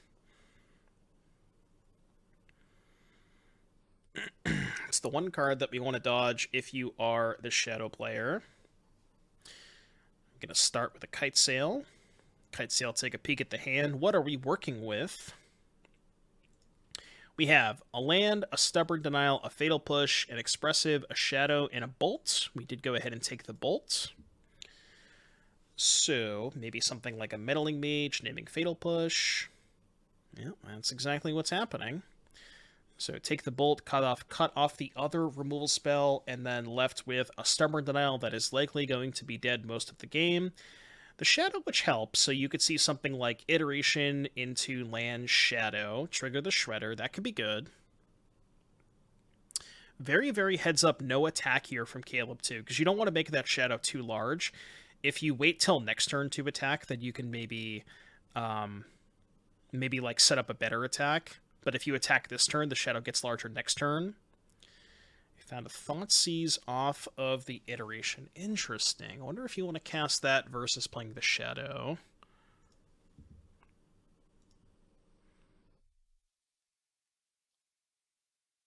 Alright, we are going to play the Shadow. Curious as to what was put in the hand off of the Expressive, because I'm assuming there wasn't a Shadow, because otherwise then you would have just, exiled the Shadow and then played that.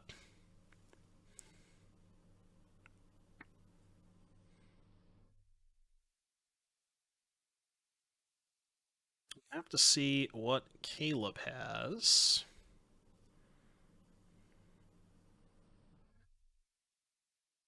Yeah, 3 cards in hand, 2 down for the Humans player, starting with a Canopy. Trying to find some action. This is the turn where Reflector Mage would be brutal. Reflector Mage bounce the Shadow, then you can kind of freely attack with the champion. Mantis Rider's kind of funny because you have the Bird Lawyer, although with the Exalted it gets around the Bird Lawyer. I mean, if you're doing this, isn't it better to just attack with the champion? Because it would be a 2-turn clock. Because either way, Starburst can't block. Might be better to attack with the champion here. It's kind of close.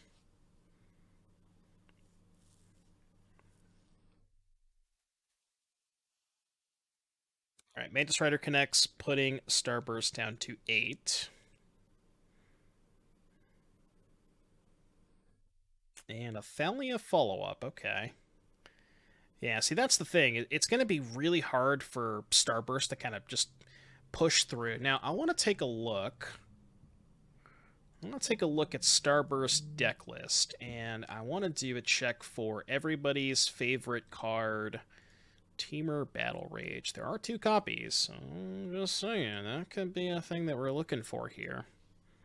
A friend told me that you had tried Domain Zoo. What do you think about it? I love this deck. The list that I tried with Preordained VD was pretty good. I like that list.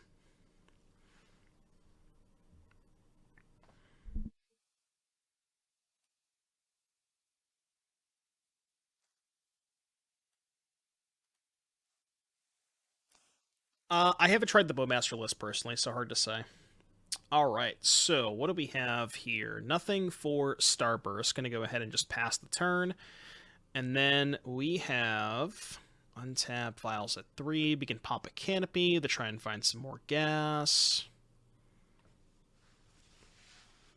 Interesting spot. We're starting with a vial activation. See if there's a reflector mage. There is. That's brutal. And we know the hand contains Stubborn Denial, Fatal Push, and now Death Shadow, and 3 unknowns, I believe. We're going to Canopy now. So what does Shove with Everything look like? Chump Block Champion, take 3, 6, 8. Interesting.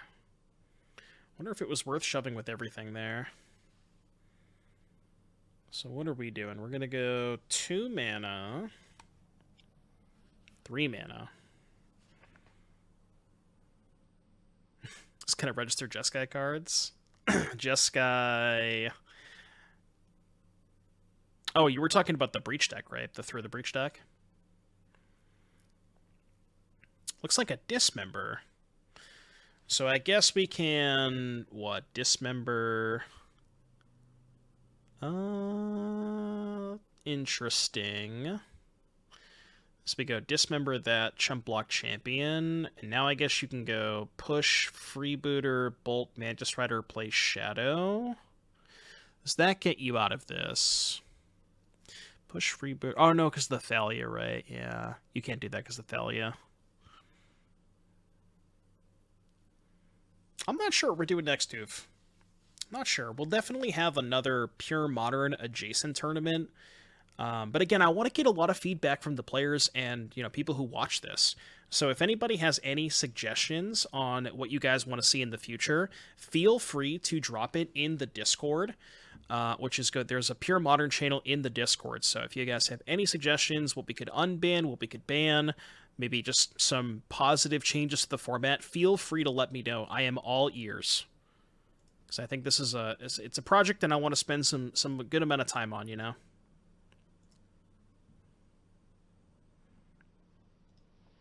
I don't know if that's a good thing or a bad thing, but...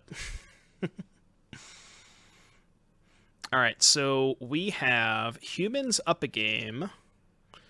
Let's take a look here. I want to take a look at the deck lists here. So, for our humans player, just to give you an idea of what we are working with, we have 3 Magus of the Moon, 2 Auriok Champion, 2 Jirina, Dauntless General, 2 Anointed Peacekeeper, a Deputy of Detention, a Dismember, a Gaddock Teague, an Izzet Staticaster, a Giganta of the Wellspring, and a Kumbal Console of Allocation. Likely wants to bring in the Auriok Champions, seem pretty good. Maybe the Jirinas to help against Gurmag Angler. Dismember to help kill early Shadow. Not a ton, but some stuff. And then for our Grixis Shadow player, we have 3 Nihil Spellbomb, 2 Alpine Moon, 2 Collective Brutality, 2 Aether Gust, a Terminate, a Kolaghan's Command, a Spell Pierce, an Explosives, an Anger of the Gods, and an Abrade. So we are probably going to want to have the Brutalities, the Terminate, the Kolaghan's Command, and the Explosives, and the Anger of the Gods, and the Abrade. So a lot of removal here can get these Stubborn Denials right out of our deck, and should be pretty good going into Game 2.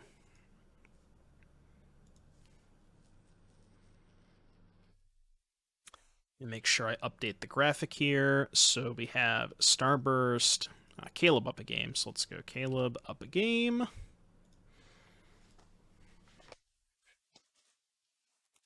Yeah, that is a good point, and that was kind of that was kind of what happened back when Shadow and Humans were two of the most popular decks in the format, right? Like, I think that Humans is a I'm not gonna say super far ahead, but I think is a fairly significant favorite in this matchup. Like, I guess like you could probably say like 65-35 or something like that, maybe 60-40.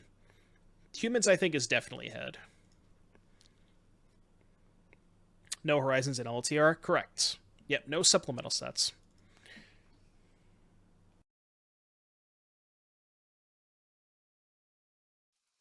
All right, so we got Shadow on the play with a Shredder on turn 2, and Humans with a Thalia on turn 2. So, best case scenario for Shadow here is you go 2-mana removal spell into 1-mana cantrip. See if that is the case. We're going to Brutality, okay. Just one mode, doesn't want to discard. That either leads me to believe we have a bunch of good cards at hand, or we don't have a Gurmag Angler. JS, have a good night, buddy. Thank you again for participating. Hope you had a good time.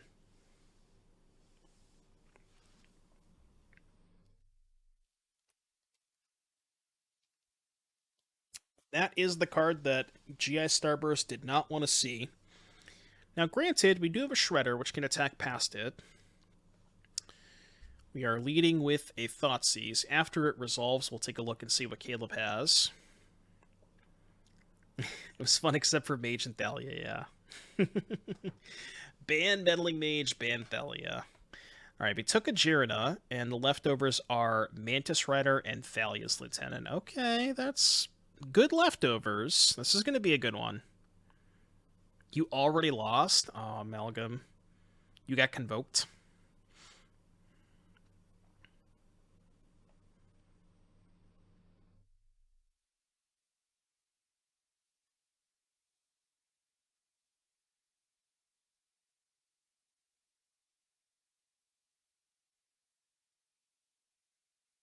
Alright, interesting no attack here. No attack here from the Ledger Shredder. After this match, Amalgam. We'll do it after this match, because I'm gonna end up uploading this to YouTube. Alright, what do we have here? Blue, red, white. We have a Mantis Rider. Okay, it's going to gain us a life from the champion.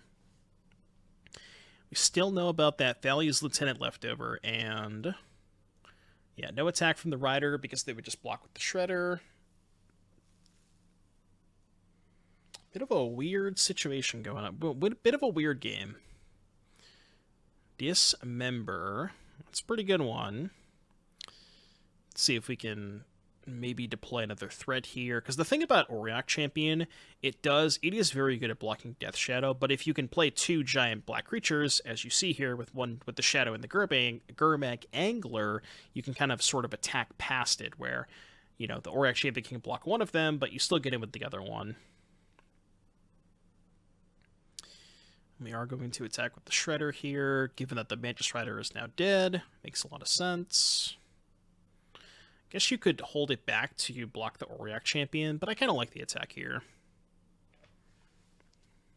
Yeah, Shredder also definitely changes the equation too, because you have more stuff that can block Auriok Champion.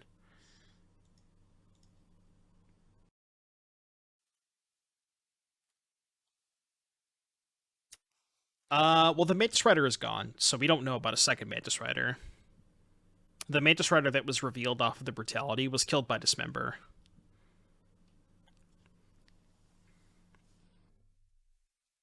The only card that we know is in Caleb's hand is Thalia's Lieutenant.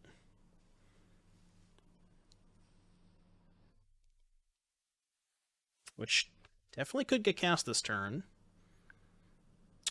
We have a Reflector Mage. It's a pretty good draw. Does turn on the Shredder. Discarding a Turbinate's kind of sus. I mean, yeah, there's no cards in hand, so couldn't really keep that. I wonder if it was good for us to not play the land last turn so we could hold a card in hand in this exact situation.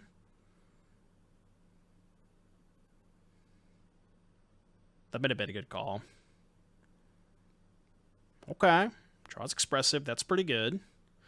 If any card's going to get us out of this mess, it's that card. Fatal Push entered the exile zone. Okay, Fatal Push champion, gonna loot the Shredder. Discard Polluted Delta. Alright, we're containing the board. We still have a Shadow in hand too. What do we attack with here? Nothing. I might have sent one thing, but sending nothing is conservative against another Reflector Mage top deck, so I like it. It makes sense.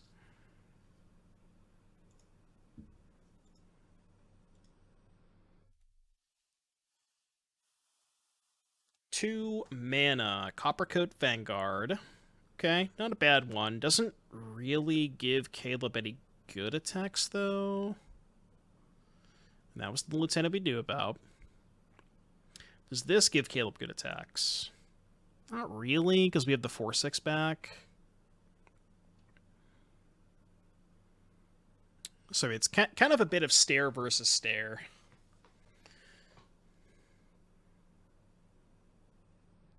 It's a very tense situation.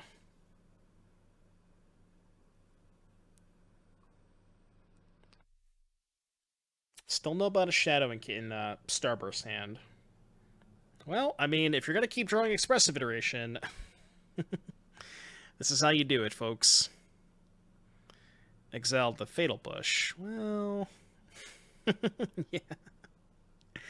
Yeah, if you're going to keep drawing Expressive Iteration, then I like the Shadow player. And the Shadow that we knew about. Okay, now do you attack? We do attack. Okay. So we're trading 5 versus 2, but the nice thing about the Auriok champion attacking is then it kind of unlocks our black creatures to be able to attack. So it's almost like you're you're kind of walking Caleb into a play that you kind of want them to make.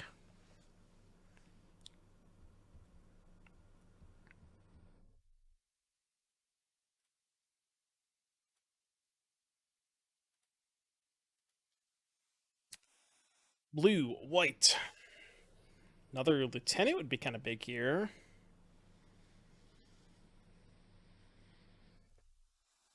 We're thinking black, white. Okay. Jirina. Jirina's not too bad. Because that can give all your stuff indestructible. Give you this, like, maybe sort of good blocking turn where you block with a bunch of stuff and sack Jirina. Maybe. I mean, I'm just assuming there's a third Expressive Iteration off the top.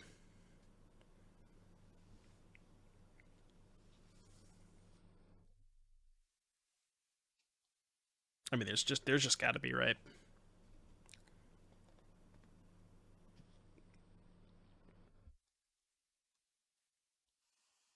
All right, sending in the Shredder. Caleb gonna fall to 10. 2-turn clock on the Shredder, and then we get a pass. So as the board sits, Starburst is going to 2 life. As the board sits, Starburst is currently dead on board. Well, that escalated quickly. I mean, 3 cards in hand, any removal spell puts Starburst in a commanding position, because if Caleb does commit the attack, you can just go block Lieutenant, block Reflector Mage, push the Vanguard. Even if Caleb sacks the Jirina, you still only take 3 damage from the Auriok champion. So I think I like this pretty conservative attack. Because now you're in a spot where if Starburst commits a removal spell on the Vanguard, you probably just sack the Jirina and make them have another removal spell. Because then the Jirina can get sacked to protect the Vanguard, which would make the... we're going after the Jirina. That's interesting. Okay, I guess you just have 2 removal spells and you're just effectively doing the same thing, right? Okay, sure. Yeah, so push that, push that. You kind of have to push the Vanguard this turn, because otherwise the champion's a 2-turn clock, so this makes sense. We discarded a land, I believe, to the Shredder.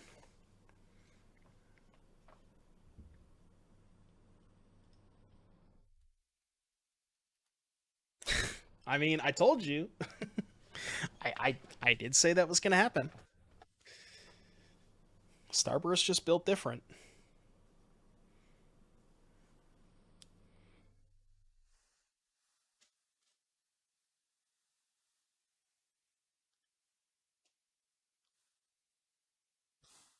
Yeah, if I was the humans player, see ya. Keckbite. I'd be out of here. Okay, so this is a forced chump block on the Death Shadow. My guess is he probably block with Reflector Mage. Makes sense.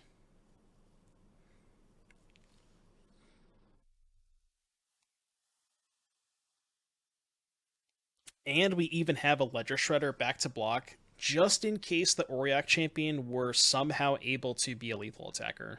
So, think we are probably going to settle this one in game 3.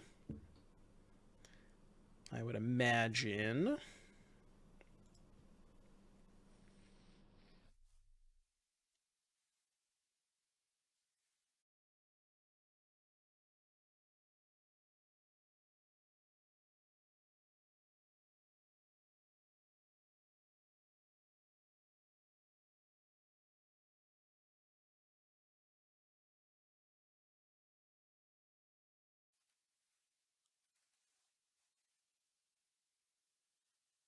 All right, we are going into the tank. We are in the tank. What do we got here? I mean, I'm trying to think of a possible scenario where humans even can get out of this. I can't really think of one.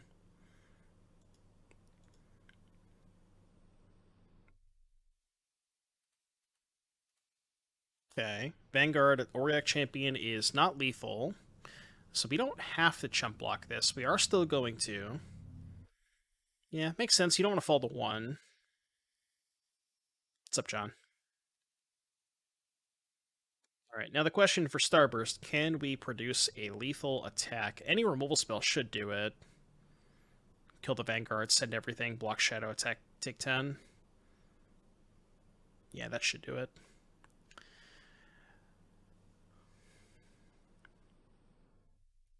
All right, we are going to go to a decider, game number 3. Game number 3. Honestly, Amalgam, if you're still here, this is probably the perfect time to trade while we're in between games.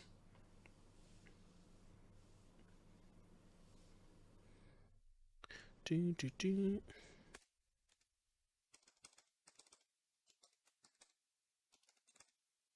Perfecto. Thank you. I haven't seen ye old Gurmy since the Clinton administration. Something John would say.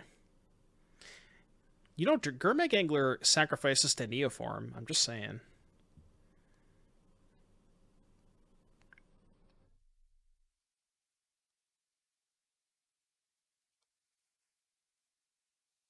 All right, Amalgam, congratulations on the top 4. Thank you again for participating. I hope you had a great time. Thank you very much, buddy.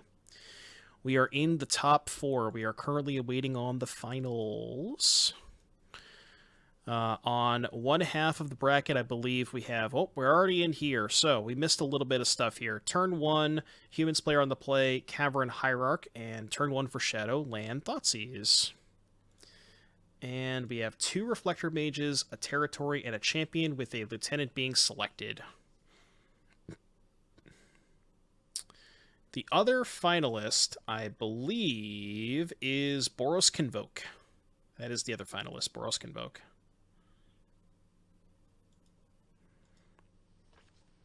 So Boros Convoke versus either one of these 2 decks. I think that might be the talk of the talk of the tournament. Maybe the most surprising thing is how well Boros Convoke did. There were, I believe, only 2 players that played it, and both of them made the top 8. Neither of them lost a match in Swiss. Like, that deck just crushed people. Very, very good call.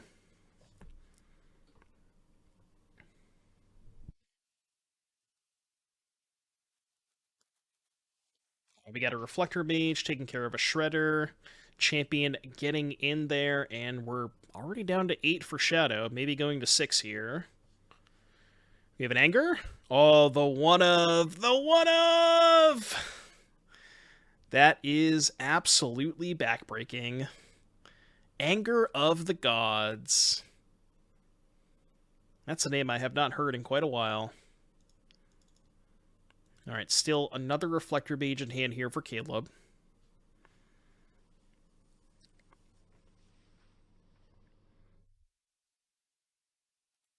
Green-red Shroud with Pyroclasm. I mean, I'm not saying that.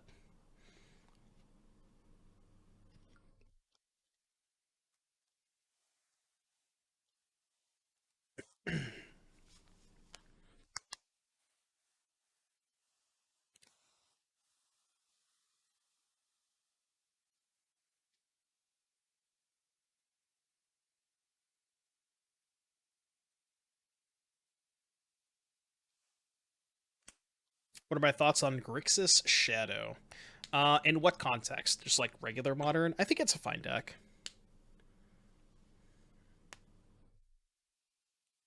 Yeah, Green Red Tron with Fire Spell. I played Tron the other day with Kozilek's Return and Elder Deep Fane. That was pretty fun.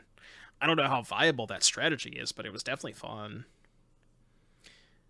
Okay, so to my knowledge, I believe we're playing this into the Reflector Mage. I guess maybe we don't have a choice.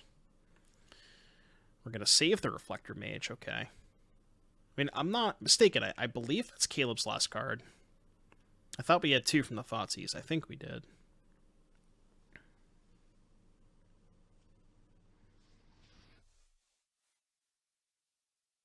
Do I think it's better than Murktide? Probably, yeah. It's more efficient. Especially the versions that have Dreadhorde Arcanist. I think those versions are a lot better against opposing Bowmasters because you're not playing Ragavan.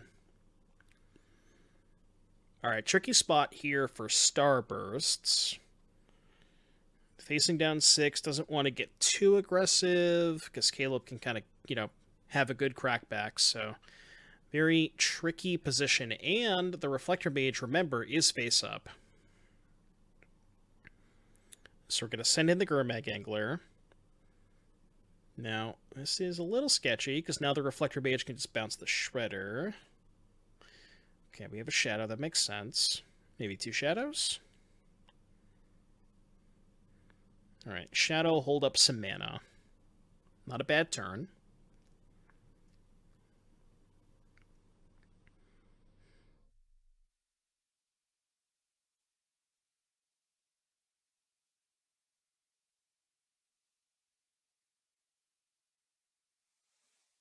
Thank you guys for the new follows. Don't forget, if you are new to the stream, please remember to hit the follow button. It doesn't cost you a single penny, and it really, really does help the stream out. Get us to 20k followers, chat. I know there's some of you in chat that aren't following the stream, and you got no excuse not to. Safely electrolyze Lingering Soul tokens. I believe somebody did register Lingering Souls, if that's what you're asking. I don't think anybody registered Lingering Souls, though. Alright, Meddling Mage has named Fatal Push. And no attacks. Yeah, doesn't really have any good attacks here.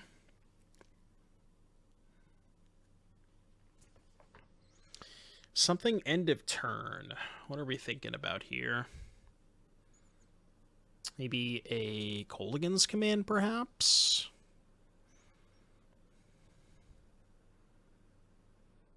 No, there's no Vendilion clicks, John. Worth noting, Caleb did reveal Giganta Game 1, but because we boarded in the Auriok Champions, we no longer have access to that post board. This might be a matchup where you kind of want that extra body. I mean, only on 3 lands, it wouldn't necessarily matter right now.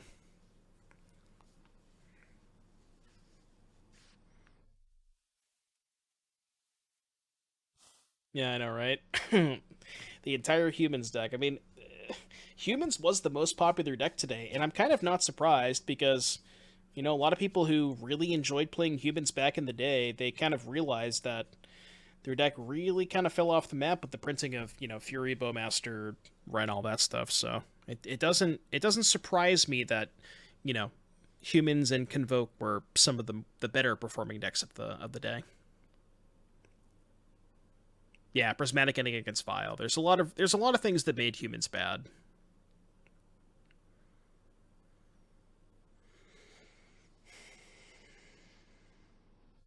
All right, what are we thinking about here for Starbursts? Again, for those of you just tuning in, this is the top four of the third inaugural. I don't know how often we're gonna have them, but third Pure Modern event. The finals opponent is the other finals opponent has already been decided. It is going to be Boros Convoke, and that person will play against the winner of this match for all of the marbles.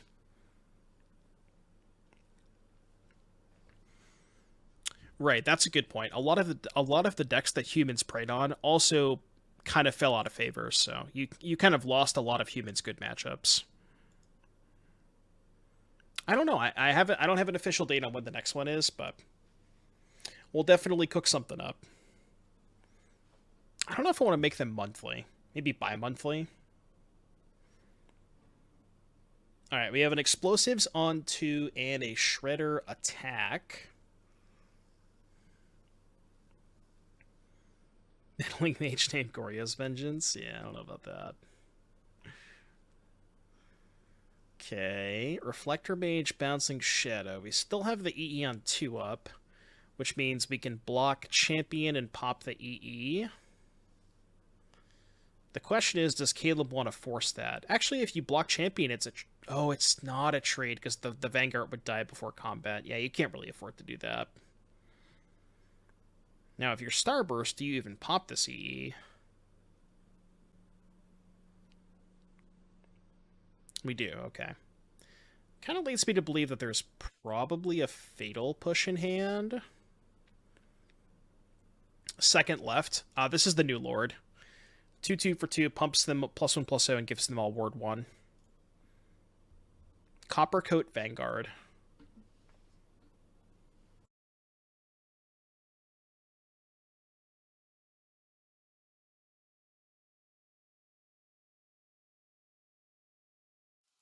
Okay, Noble Hierarch. That might allow the champion to attack. Now, I would have to imagine if Starburst was willing to pop the explosives and trade the Shredder, there's probably a Fatal Push in Starburst's hand. Because otherwise, why would you want to kill the Meddling Mage? Like, you're 2 for 2ing, which is, maybe that's fine anyways. So if I'm Caleb, I'm operating under the assumption that there is a Fatal Push in Starburst's hand. And given that information, do you want to attack? Because if you attack into Fatal Push, then Gurmag blocks Reflector, Fatal Push takes care of Champion, and we're kind of in a tricky spot. So we've kind of had this weird back and forth over the past couple of turns where neither player just really wants to commit to attack. Dingo, thank you for the raid. Hope you had a good time today participating in our event. For those of you just tuning in, we are in the top 4, awaiting on the finals. You forgot to show up for round 3. Classic. Alright, there is the removal spell on the champion, so this is kind of backbreaking here for Caleb. You have another Shadow. It's looking kind of Jover. No cards in hand for Caleb. Yeah.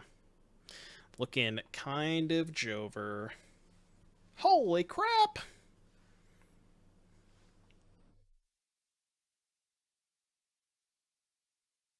Wisdom Shruby with the tier 3 for 16 months. Tier 3. That is extremely generous of you. Thank you very, very much for the continued support. I appreciate that, Shruby. That's way too generous of you, buddy. All right, here we go. Chat, we have our finals. Grixis Shadow against Boros Convoke. Let's do it. And we have Starburst on again. Welcome to the finals of Pure Modern number 3. We have Starburst in the top of your screen playing Grixis Shadow, Summon Legend on the bottom of your screen playing Boros Convoke. Let's get a prediction going. Gotta do a prediction. Who wins? Convoke or Shadow? Pick your poison right now. Gamba is up. Gamba is up. Modern is Reduke intended. All right, we've had enough hype. Let's get serious. All right, here we go. Who you got, chat? Shadow or Convoke? Shadow or Convoke? Let your voice be heard. Ooh, main phase Fatal Push. Stubborn Denial on Gleeful Demolition and Fatal Push on Nemknight. That's going to be hard to come back from. Summon Legend does still have 5 cards in hand. Stock Pioneer Green going too well. Somebody actually played Winota in the event. I believe Pete played Winota. So you can probably check out their deck list. We got a Thoughtseize. What are we working with on the Thoughtseize? We are working with not a lot here. Take the Knight. We have 2 Rebirth and 2 Halo Hoppers. So we can play a 3-mana 3/2. I believe Winota player ended up 3-3.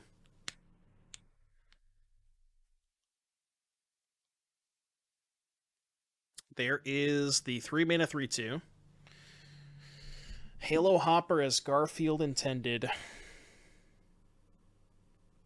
Alright, at 10 life, this probably is going to be a Death Shadow. I would have to imagine... Chat, more people, gamble. You got 30 seconds left in the prediction. Gamba! Make sure to Gamba.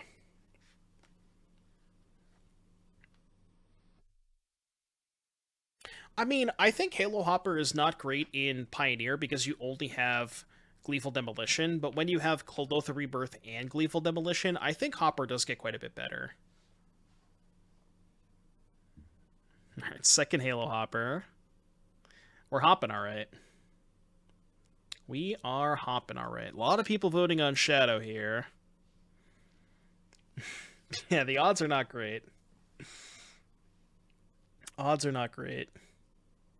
Do we have the TBR? Starburst does have 2 TBRs. Oh, love it. When's the last time you saw a Teamer Battle Rage cast? God, it feels good. Do love me some Teamer Battle Rage. Well, that was game 1 going to Death Shadow. Pretty quick game number 1 here. Now, before we begin with the next game, let's take a look at the sideboards. So... for our Boros Convoke player, we'll start with their sideboard. 4 Stain the Mind, 4 Barenton Forge Tender, 3 Rest in Peace, 3 Invasion of Gobekon, and our lovely Savior, Lord and Savior Gigantha. We are probably going to want the Rest in Pieces, maybe, because they shut off Angler, but they don't really turn off a lot else. Remember, there's no Unholy Heats or anything like that. Forge Tender, fine against the red removal, but not great against Fatal Push and Death Shadow, so you could sell me on Rest in Peace, you could sell me on a couple Invasions, but not a ton here for our Boros Convoke player. And then if we take a look at the Grixis Shadow player, we have 3 Nihil Spellbomb, 2 Alpine Moon, 2 Collective Brutality, 2 Aether Gust, a Terminate, a Cold Against Command, a Spell Pierce, an Engineered Explosives, an Anger of the Gods, and an Abrade.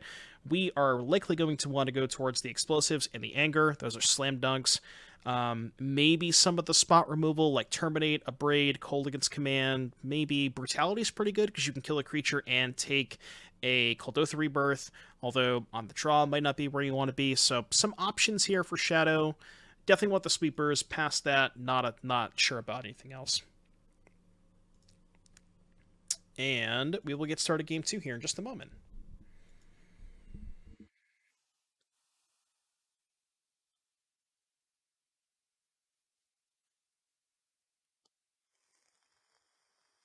You saw a TBR in actual Modern recently? Was it from Death Shadow? I'm assuming it was.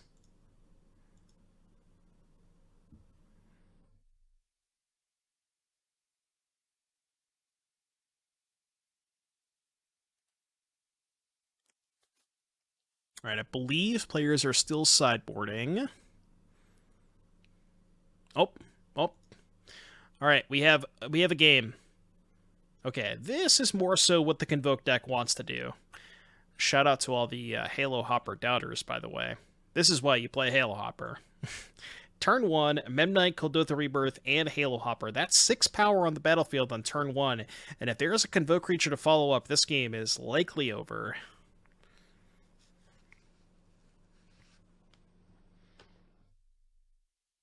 I mean, I guess you can Fatal Push the Halo Hopper, but then if Summon Legend has any land in a Convoke creature, it doesn't stop them from casting it, so...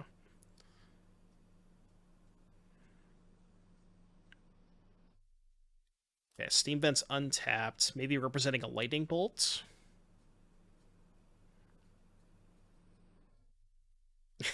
Yeah, imagine if you play... Imagine trying to do this into Furies.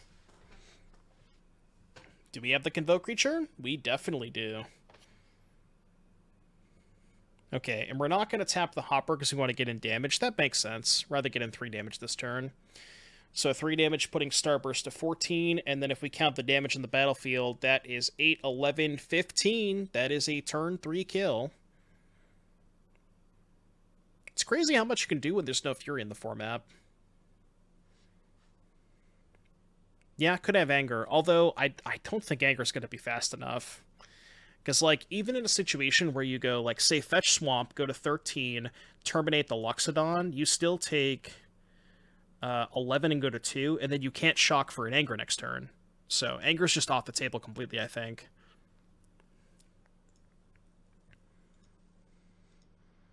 And I think that's best case scenario, because you have to kill the Loxodon in order for the Anger to clean up everything else.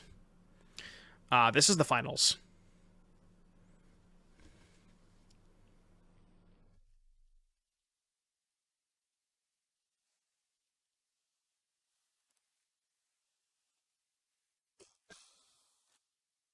Could Shock Shadow. Well, Shock Shadow does not get us out of it alone. We'd have to Shock Shadow and have a removal spell. Right? So you can go Shadow, block Loxodon, Bolt Halo Hopper, take 8, go to 3. Your Shadow doesn't die, and then you're at 3. Shock Vents. I mean, I think what was happening is, okay, so you bobble yourself, you see that there's no removal spell on top, and then you shock vents there, because if you draw a lightning bolt, you want to be able to bolt the Halo Hopper. So it's one of those things where you're definitely taking a risk by shocking, because if you shock and don't hit, it's kind of bad. But you also feel like you're kind of far enough behind that you have to take that risk, and I think it does make sense. Because in the scenario where Starburst does hit the lightning bolt, it's really, really good. You just go bolt the Hopper and then, go from there. You take less damage that turn. It makes their draw less explosive. So I think it makes sense. But there is definitely some downside in doing that. All right, there we go. Game number 2 of the finals going to our Convoke player, and we have a decider. All the marbles. SSA with some clouds. I gotcha.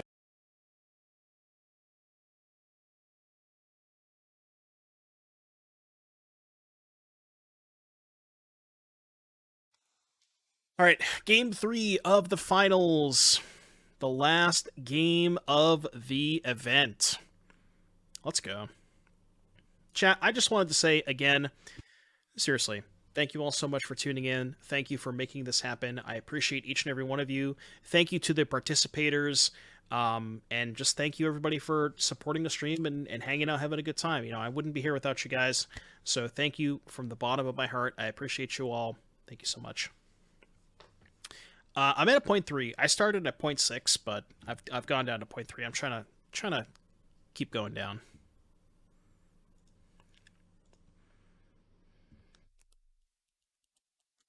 All right, here it is, the finals. Last game. We will have our Death Shadow player on the play. So let's see if we can maybe keep some 7s. Looks like Shadow kept 7 and Convoke has mulled to 6.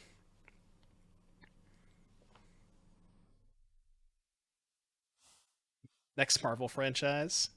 All right, turn 1 3-bit Inspector. That's a good start. Definitely what Summon Legend wants to have here.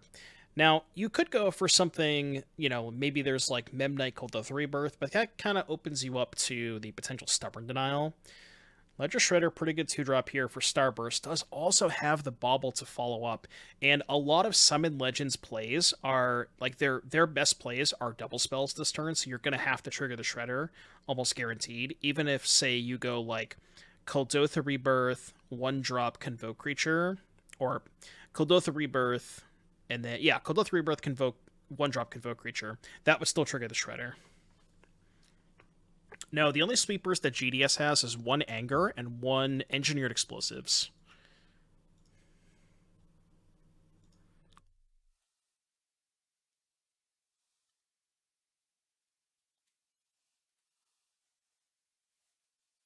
Yeah, no Gigantha. Okay, we have a fetch land. There's the Inspector. Do we have the 1/2, the Rebirth, and okay, no Rebirth. We might still have it. Discarding Collective Brutality. That's important because getting the 4th point of toughness on the Shredder, if you do have the Anger of the Gods follow-up. This is Rebirth? I think it is Rebirth. It seems like it.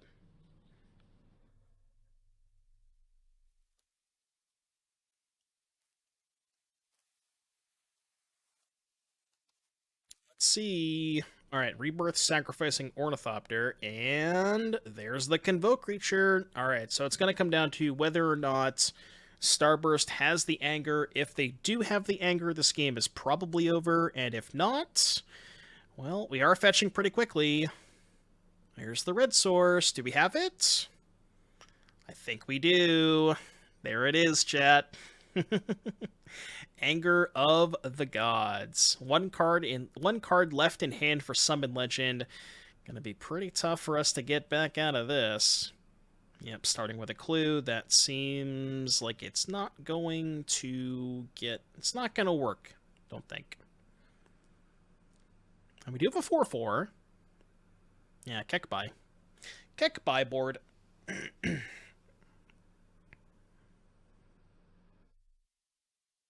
Yeah, one of, by the way. Expressive Iteration. Speaking of one of, by the way, somebody played Lutri in the event. They were actually, I want to say they went 4-2. Maybe they went 3-3. I can't remember. Okay, Iteration into Bauble. Pretty good one, too. No, I've been live for almost 7 hours, so I'm probably going to call it after this. I'm hungry.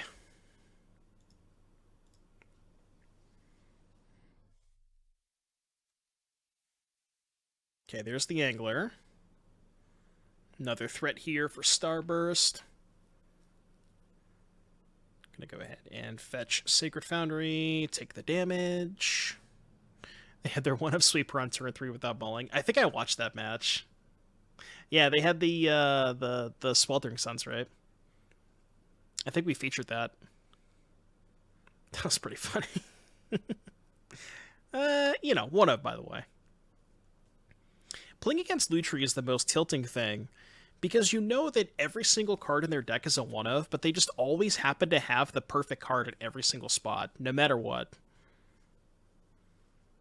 Okay, we have a Knight Errant. I mean, that card's not bad, but I don't know if it's gonna really get us out of this mess.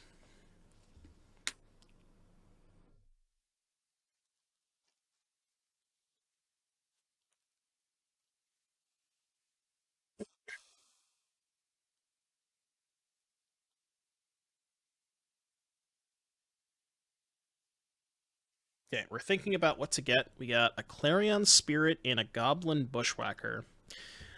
Those are good cards.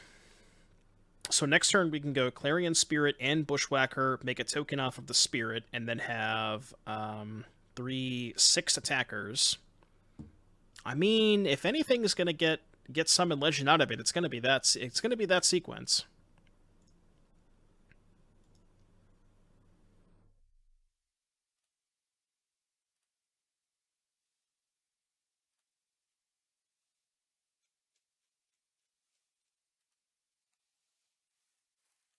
All right, we got Shadow Player in the tank. Because, again, Shadow Player Starburst is definitely ahead here, but doesn't want to doesn't want to get a little too reckless, given that we do know about both the Clarion Spirit and the Bushwhacker as the last two cards in hand for summon.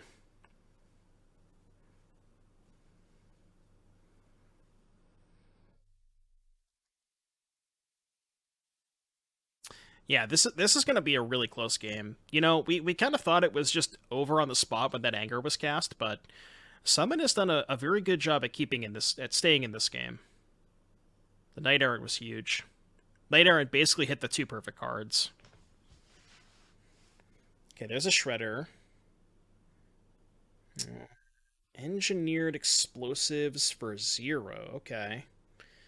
So, have to see if Starburst has a land here.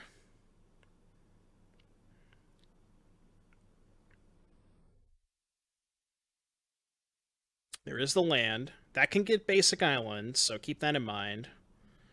So now, if we go Clarion Spirit, Bushwhacker, the EE pops the Thopter and the Spirit, 4 attackers, 3 blockers. That's not even close to enough. They got swept every single game? Really? Yeah, I think Convoke without Fury, Convoke is really good. The deck can very easily play through the first sweeper. It has enough gas, and it's so fast. And also, it doesn't give you the time. Like, you have to have the sweeper on the exact turn. If you miss one single beat, you're dead on the spot. I mean, I do like spirits. Your deck was nice, Septimus. I think I'll probably end up doing like a small metagame breakdown for YouTube at some point. Sometime this week, maybe.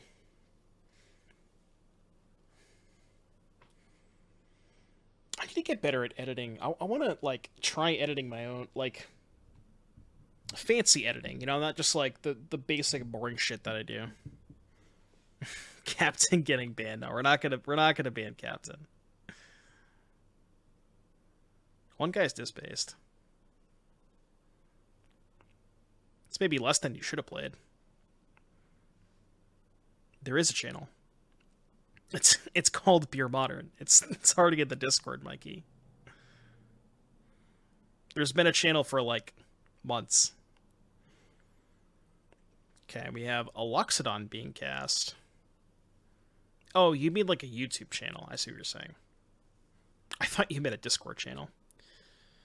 Okay, so this.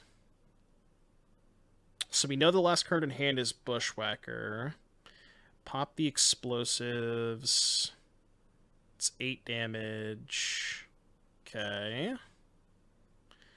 So we have to kill 2 creatures to be able to kill, and it looks like we have 2 removal spells. I believe that is going to do it. Can we get some claps in the chat for our Pure Modern 3 champion, G.I. Starburst? Congratulations.